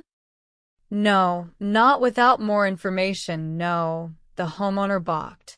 Why are you at my home? Well, first of all, there was a body found in your backyard, Kennedy revealed. Directly. That is what I want to talk to you about. There was a long pause on the phone. Was the body that was found? Is there any chance that was Steve Wilkins? The homeowner asked suddenly. I do not know, Kennedy replied. That is what I want to talk to you about. Steve was the one living in the garage when it caught on fire, and I have not seen him since, the homeowner offered. Kennedy pressed him to come to the station to discuss Steve, but the homeowner remained evasive, claiming he felt uncomfortable meeting at police headquarters. He eventually agreed to text an address where he could meet, though his behavior struck detectives as exceptionally flighty. A search of police databases revealed that no missing persons report had ever been filed for Steve Wilkins. 55-year-old Steve Wilkins was a man who had led an eclectic life. Born in California, he had lived in Germany, Georgia, and Oklahoma while his father served in the military, moving to Tulsa over 20 years earlier. Steve had worked as a professional baker and dedicated significant time volunteering for a local community support group called Neighbors Along the Line. He was an articulate man who wrote poetry and was remembered fondly by those who truly knew him. Steve had 3 siblings and 4 children, but after separating from his family 3 years prior, he had fallen on hard times and taken up residence in his neighbor's garage apartment. Late that evening, the homeowner finally agreed to step into police headquarters for an interview. Sitting down across from Detective Kennedy, the homeowner described the night of September 14th. He claimed that at 4 a.m, neighbors knocked on his door to report that his garage was ablaze. When asked if he knew where Steve was, he claimed he told them he did not know. How long had Steve been staying back there with you? Kennedy asked. About 3 years, the homeowner replied, describing Steve as a down-on-his-luck neighbor who was well-spoken and quiet. When was the last time you saw Steve before the fire? Earlier in the evening of that Wednesday, around 6 p.m, the homeowner stated. He added that around 4 that afternoon, 2 white males had visited Steve in the garage, and Steve had indicated to him that the visitors were not happy with him. Did you give any of this information to the fire department or the police? Kennedy asked. I do not remember if I told them that or not, the homeowner claimed, asserting. He simply assumed the visitors had scared Steve and that Steve had fled town. Detective Kennedy leaned forward, eyeing the homeowner with deep skepticism. I am giving you an opportunity to tell me what happened. You did not report a guy missing since September after your garage burned down, and now you claim suspicious people were threatening him, yet you told no one? The homeowner insisted he had nothing to do with Steve's death or the fire. Lacking direct physical evidence connecting the homeowner to a homicide at that moment, detectives allowed him to leave while forensic work continued. The following morning, Dr. Angela Berg and crime scene technicians began the painstaking process of excavating and sifting through the fire debris in the backyard. Using fine wire mesh screens, technicians sifted through ash and soil. Their efforts yielded a critical piece of physical evidence, a corroded 9mm handgun shell casing buried deep in the debris near the remains. Concurrently, Dr. Berg's examination confirmed a distinct gunshot entry wound at the base of the skull. The victim had not died of accidental smoke inhalation. He had been executed with a firearm before or during the fire. Shortly after the physical evidence was recovered, Patrol Officer Darren Shipley brought a local woman to headquarters who claimed to possess direct street information regarding the crime. Though visibly ill with a fever, she was eager to share what she knew. Sitting down with Detective Kennedy, the witness revealed that the incident stemmed from a destructive street rumor. She explained that prior to the fire, a rumor circulated on the west side that Steve Wilkins had allegedly drugged an ex-girlfriend of a local man named Taboo Kleiner. What developed from that rumor? Kennedy asked. She explained that on the night of the fire, Tad Kleiner, accompanied by a man named Mikey Brummett and a younger associate, went to Steve's garage apartment to confront and intimidate him. They beat him up pretty bad, the witness reported. They said they curb-stomped him. Who said that? Kennedy pressed. Tad, she answered firmly. I heard Tad say it himself.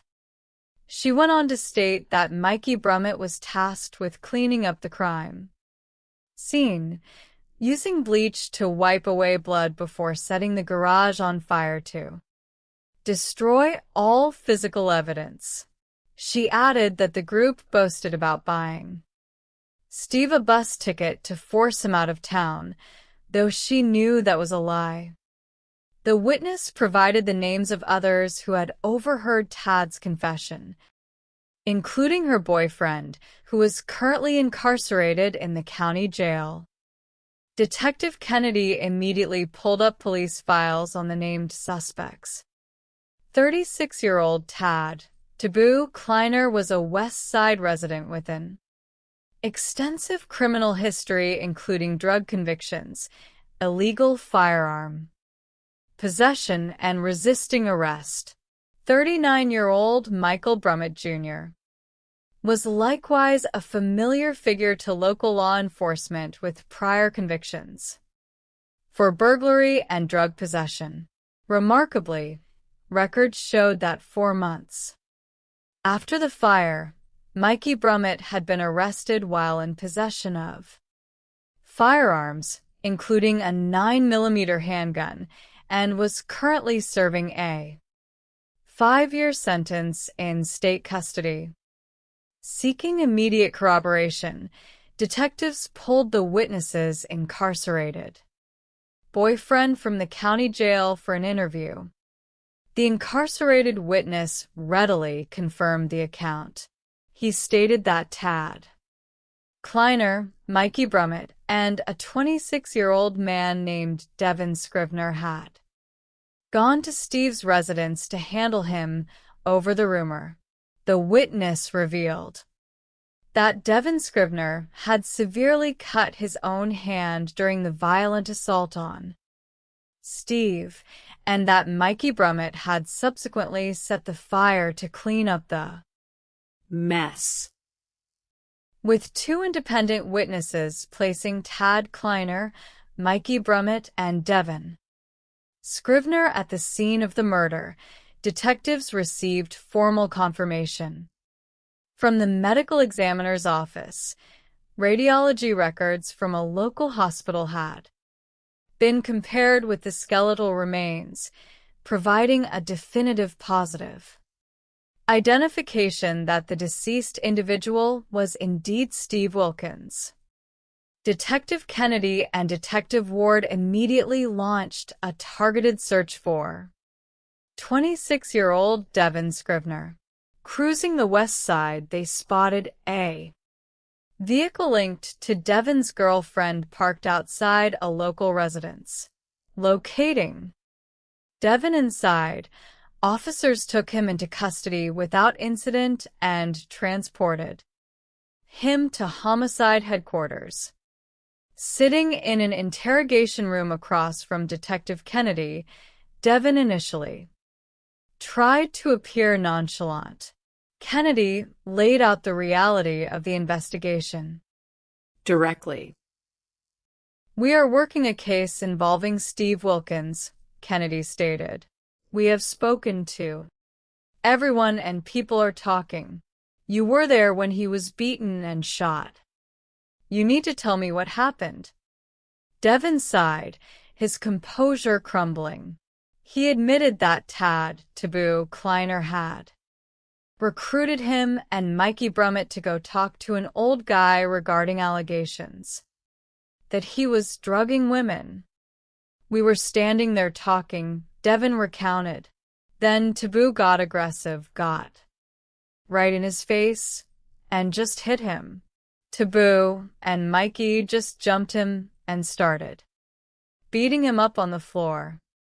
Devin claimed he grew terrified and wanted to leave as Steve lay helpless on the ground.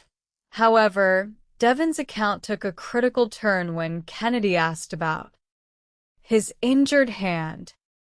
"You cut your hand, didn't you?" Kennedy pressed. "Did you stab this guy?" Devin paused, looking down at his hands. "Like 2 times, maybe," Devin confessed. "He came at me, lunged up out of the chair. But I did more damage to my hand than I did to that dude." Devin then claimed that as they prepared to leave, Mikey Brummett drew a handgun and fired a shot into Steve. Upon hearing the gunshot, Devin fled the property. Detective Kennedy looked at the young man sternly. "You had options. You could have walked away. You could have called the police. Instead, you participated in a brutal assault, stabbed a helpless man, and concealed a murder." "Am I being arrested?" Devin asked quietly. "You are being arrested for first-degree murder," Kennedy informed him. Following Devin's confession, detectives obtained formal arrest warrants for 36-year-old Tad Taboo Kleiner. 2 days later, a tactical warrants team located Tad at a West Side residential location and took him into custody. In the interrogation room, Tad Kleiner adopted a belligerent stance, flatly denying any involvement in Steve Wilkins's death. "I did not murder nobody," Tad shouted. "Devin put you there," Kennedy countered. "Mikey Brummett put you there. You went over there to rough him up over a rumor regarding your ex-girlfriend."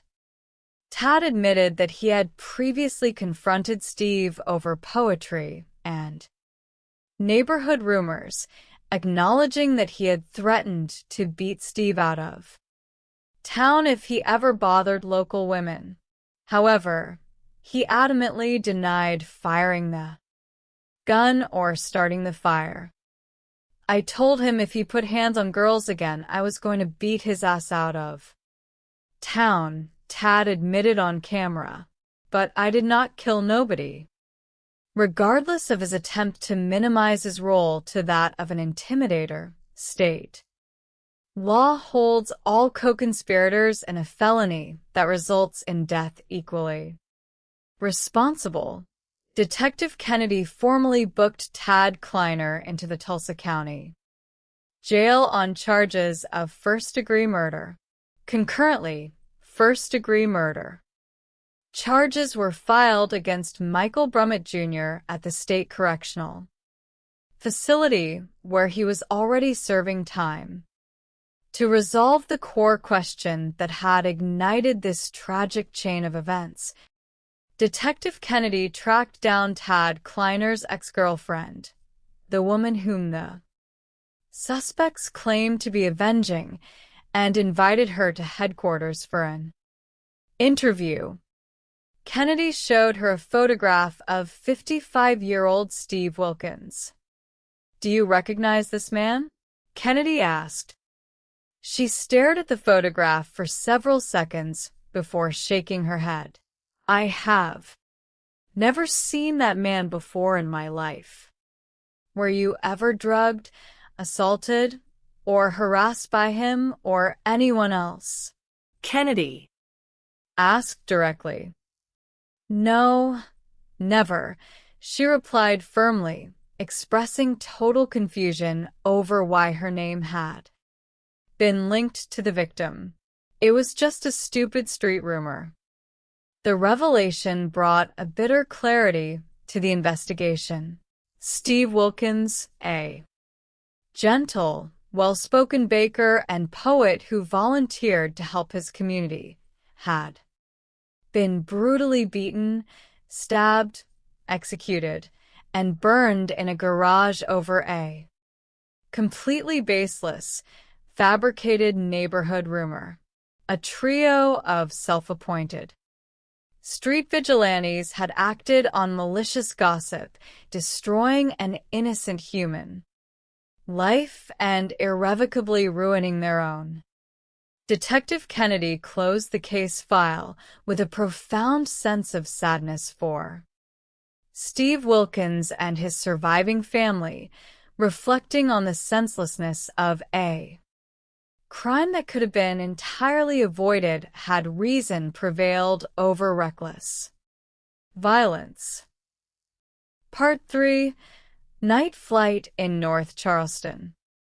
In the early morning hours in North Charleston, South Carolina, a series of frantic knocks rattled the front door of an apartment at 6 Rolling Fork Road. A panicked voice outside screamed desperately for help. The apartment resident immediately dialed 911, telling the operator that an unknown man was outside banging on her windows and doors, bleeding heavily and crying out for assistance. Patrol units responded to the scene at top speed. A responding officer pulled up to the complex, radioing dispatch as he sprinted toward the stairwell. "I am on scene now. I have a robbery victim down. There is a lot of blood everywhere." The officer knelt beside the young man lying beneath the ground floor stairwell. The victim had sustained a single gunshot wound to his upper inner thigh. The bullet had severed his femoral artery, causing massive internal and external hemorrhaging. The officer applied pressure and checked for pulse, noting that the young man's breathing was growing faint. Paramedics arrived within minutes. But despite emergency life-saving efforts, the victim succumbed to his injuries. At the scene, homicide detectives Reams, Sanders, and Holly were called out to take over the investigation. Arriving at the apartment complex, Detective Reams inspected the physical evidence. The deceased victim possessed several distinctive tattoos, but no identification cards were found in his pockets. Crime scene technicians traced a thick blood trail leading backward from the stairwell, across the parking asphalt, toward a row of commercial dumpsters near the property guardrail. Near the dumpsters, detectives recovered a 9mm firearm magazine containing live rounds. However, no handgun was found anywhere in the immediate vicinity. A few feet from the blood trail, officers recovered a locked cellular phone, smeared with blood, highly likely belonging to the victim. Detective Reams secured the phone, arranging for immediate forensic extraction to analyze recent calls and text messages. Detectives interviewed the couple who had placed the 911 call. They reported that they had been fast asleep when the frantic banging began and had heard no gunshots prior to the victim's arrival at their door. She has a security camera on her doorbell, the resident noted, offering to show detectives the footage captured on her mobile application. Detective Reams reviewed the video clip, time-stamped at 1:16 in the morning. The footage captured the victim staggering alone up to the door, clutching his leg, with no pursuers behind him. Detectives also identified a city-managed Verkada security camera mounted on a utility pole directly monitoring the single entrance and exit road serving the apartment complex. While technicians processed the crime scene, fingerprint analysis conducted by the county coroner yielded a positive identification of the victim. 21-year-old Aurelius Siren Nelson Jr., known affectionately to his family and friends as Cy. A native of James Island, South Carolina, Cy was the proud father of a young son. Back at police headquarters, Detective Reams began reviewing hours of recorded footage from the city's entrance camera, searching for any vehicle entering or leaving the complex in the minutes immediately preceding the 1:16 morning doorbell video. At 1:11 in the morning, 5 minutes before Cy appeared on the doorbell camera, a light-colored sedan was captured accelerating rapidly out of the single exit lane and heading eastbound on Rivers Avenue. "Look at those headlights," Reams noted, zooming in on the frame. "It looks like a white or silver Infiniti sedan." However, the angle and lighting prevented the camera from capturing a clear view of the license plate numbers. Reams telephoned the property management security company overseeing the apartment complex, arranging an emergency 8 o'clock morning meeting at the complex pool house to download additional high-definition camera angles. As detectives prepared to head back out to the property, a young woman approached officers outside the station, identifying herself as Cy's girlfriend. Detective Reams spoke with her gently. She explained that she and Cy had been staying together at a nearby Stay Express hotel. She recalled that around 1 in the morning, Cy woke up, got dressed in silence, and walked out of the hotel room without saying a word. She assumed he was meeting someone nearby on foot. Meanwhile, a secondary team of detectives retrieved the full security camera footage from the pool house closet. Reviewing the expanded angles, they confirmed that the light-colored vehicle leaving at 1:11 in the morning was indeed a white Infiniti G37 sedan. Suddenly, 12 hours into the investigation, a dramatic radio transmission altered the course of the inquiry. Patrol officers had executed a traffic stop on a Toyota RAV4 after observing a passenger inside with a jacket pulled completely over his head. When patrol officers turned around to inspect the vehicle, 2 male occupants abruptly jumped out of the moving car and fled on foot into a residential neighborhood. Inside the stopped vehicle, officers found a terrified man who claimed he had just been kidnapped and brutally assaulted by the two fleeing individuals. The victim of the kidnapping explained that his attackers were close friends of Sai, who believed he had set Sai up to be murdered. Detective Holly immediately traveled to the hospital to interview the kidnapping victim.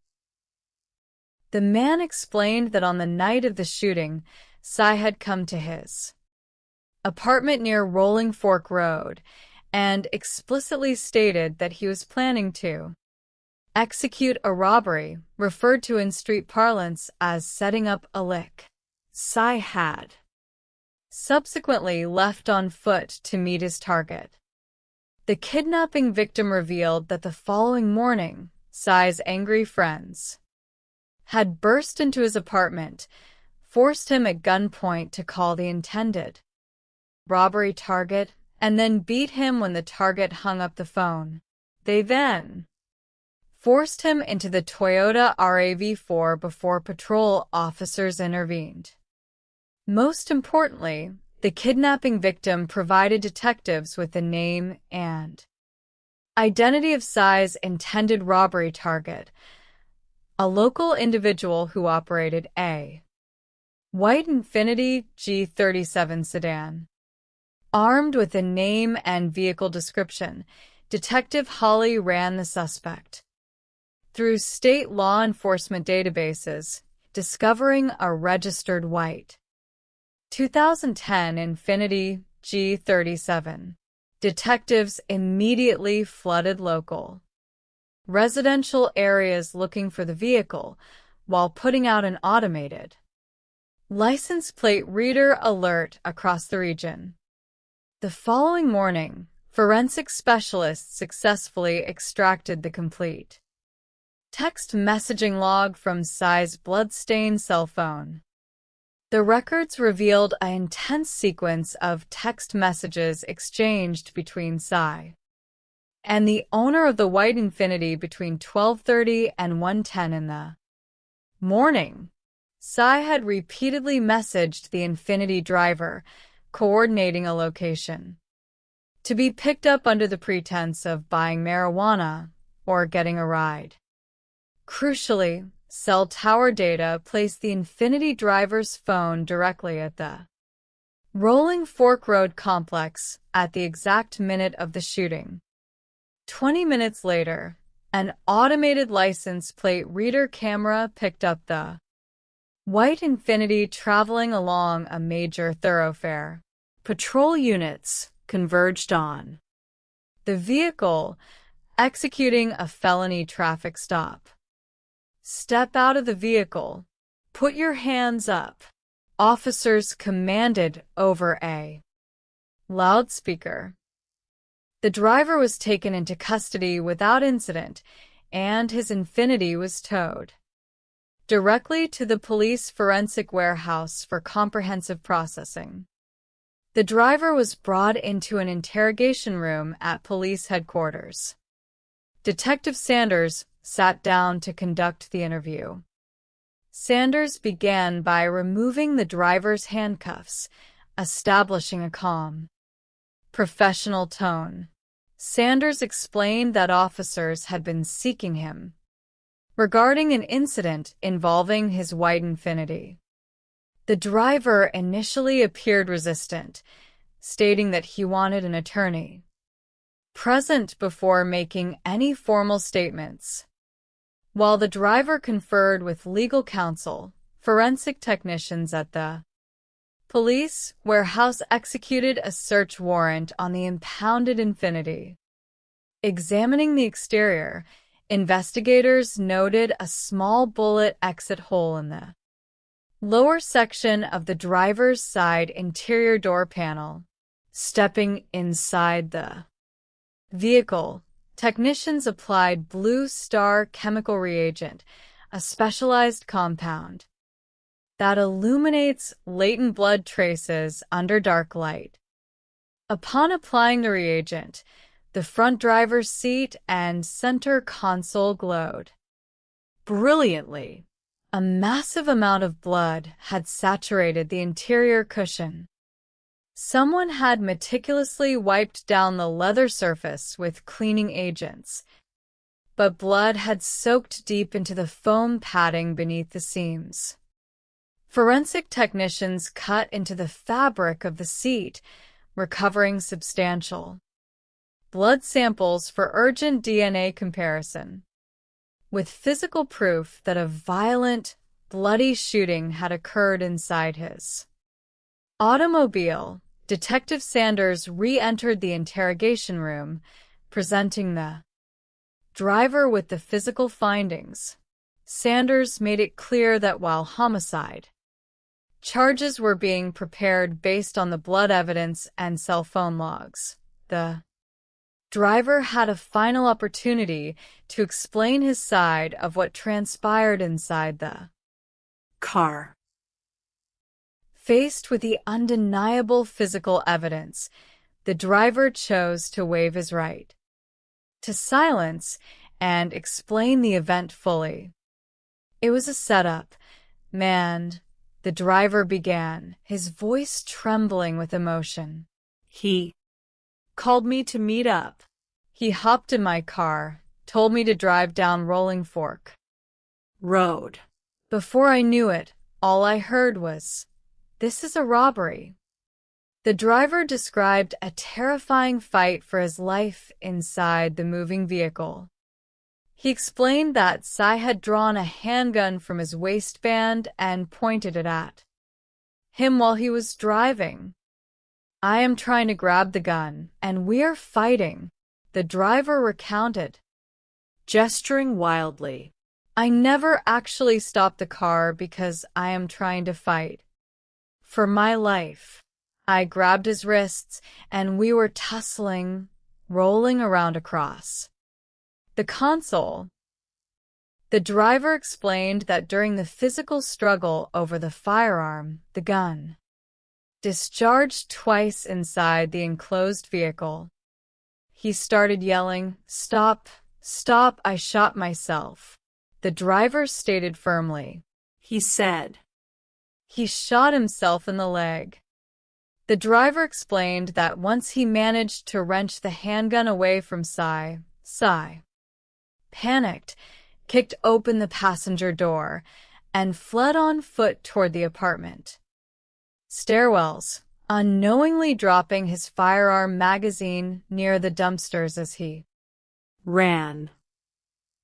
Panicked, terrified, and bleeding from minor abrasions, the driver admitted that he drove away in a shock, threw the gun away near a highway, and spent the next hour frantically wiping down his car seat before going home.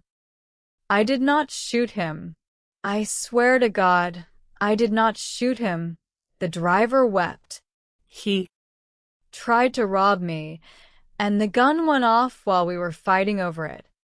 Detectives carefully evaluated the driver's detailed confession against the physical evidence recovered from the crime scene. Every single detail aligned perfectly.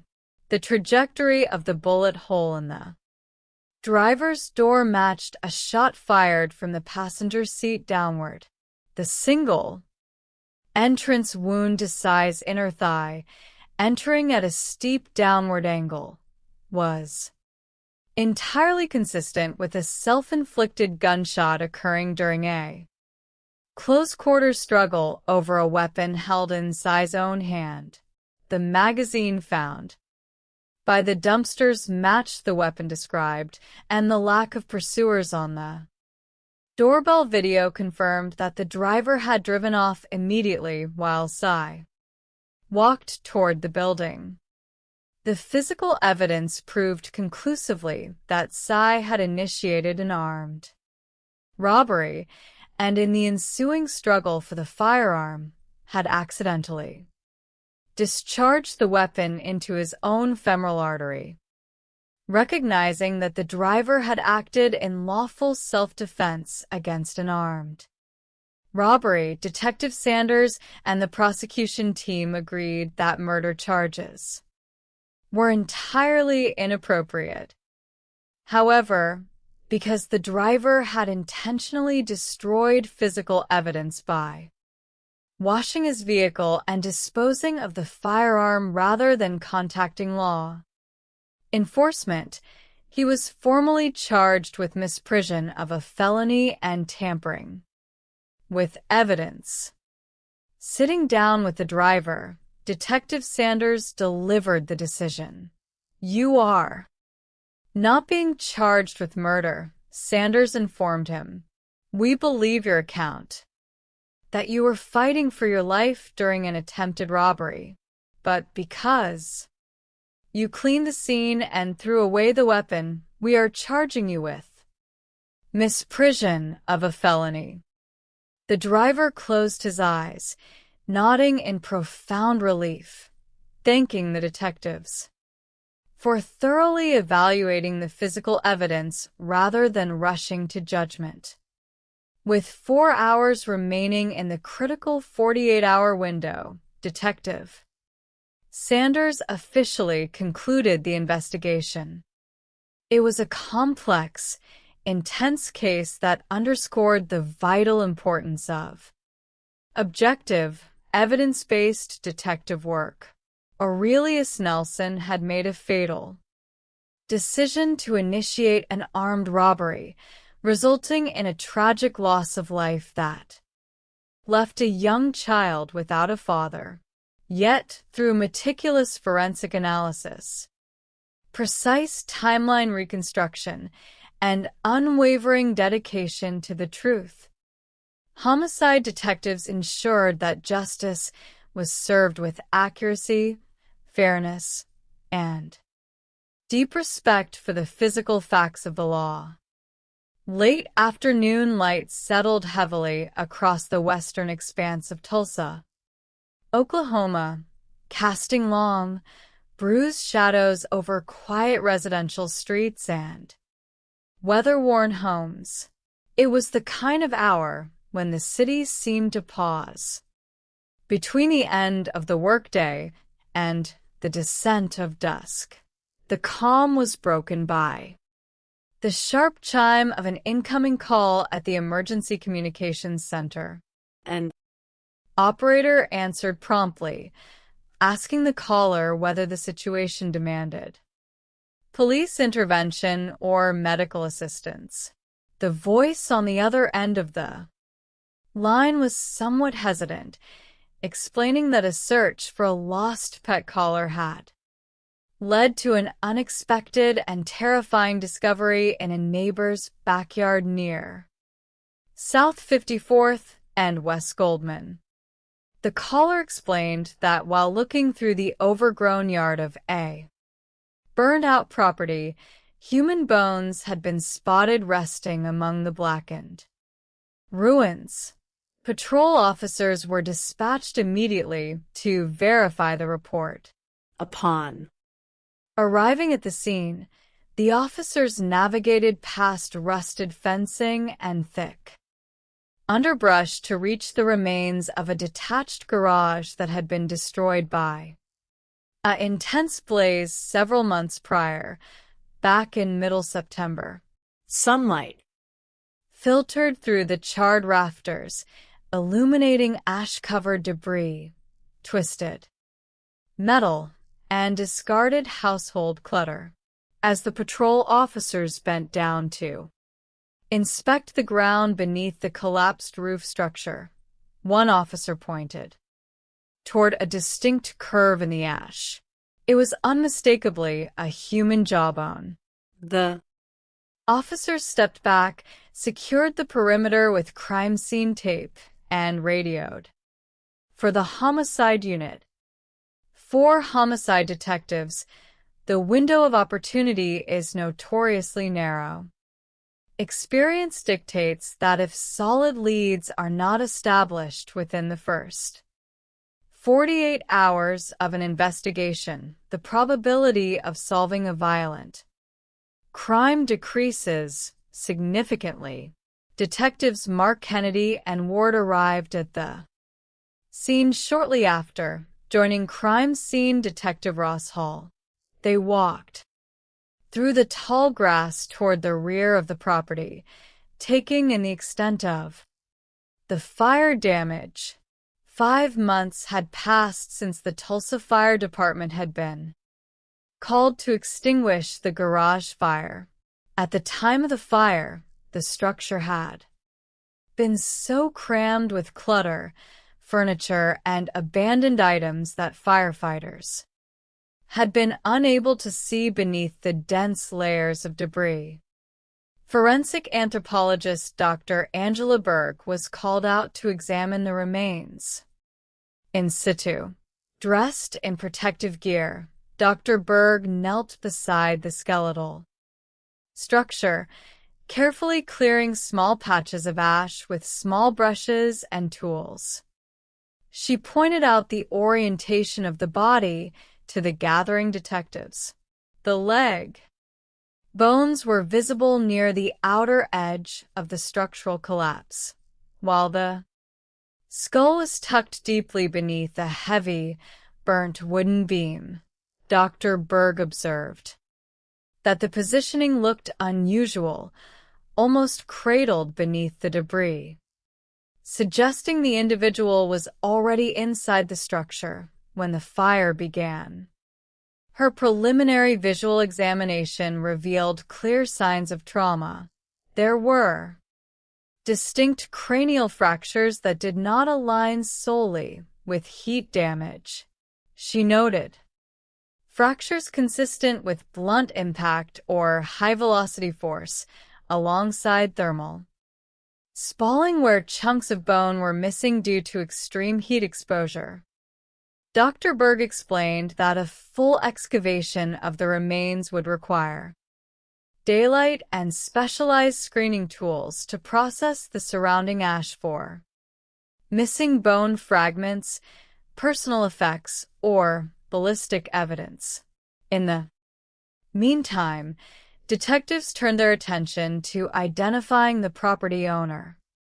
Public records indicated the residence belonged to a local man who had been present earlier in the afternoon when the neighbor asked permission to look for her lost cat collar. However, as soon as patrol officers arrived on scene, the homeowner had driven away. Crime scene detective Ross Hall placed a phone call to the homeowner, asking if he could return to the property to assist officers. The homeowner claimed he was out of town, even suggesting he was out of state, despite neighbors having seen him driving away from his driveway less than 2 hours earlier. Sensing something deeply untoward, Detective Kennedy took a moment to interview the neighbor who had first made the discovery. Standing on her porch, the neighbor described how her cat's collar had been missing and how she frequently wandered into the adjacent yard to retrieve her pet. When she walked up to the house earlier that afternoon, the homeowner was getting into his vehicle. She asked if she could look in his backyard, and he casually granted permission, telling her to latch the gate behind her before driving off. She confirmed his identity from a photograph shown by the detectives. She added that the homeowner was a quiet, reclusive man who generally kept to himself and rarely spoke with neighbors, though the area was typically peaceful and devoid of gunshots or violent commotion. Retreating to their vehicle, Detectives Kennedy and Ward evaluated the sparse information at their disposal. They possessed skeletal remains bearing severe cranial trauma found inside a garage that had burned down 5 months ago, and a property owner whose story about his whereabouts was demonstrably false. Returning to the homicide division, Detective Kennedy dialed the homeowner's mobile number once again.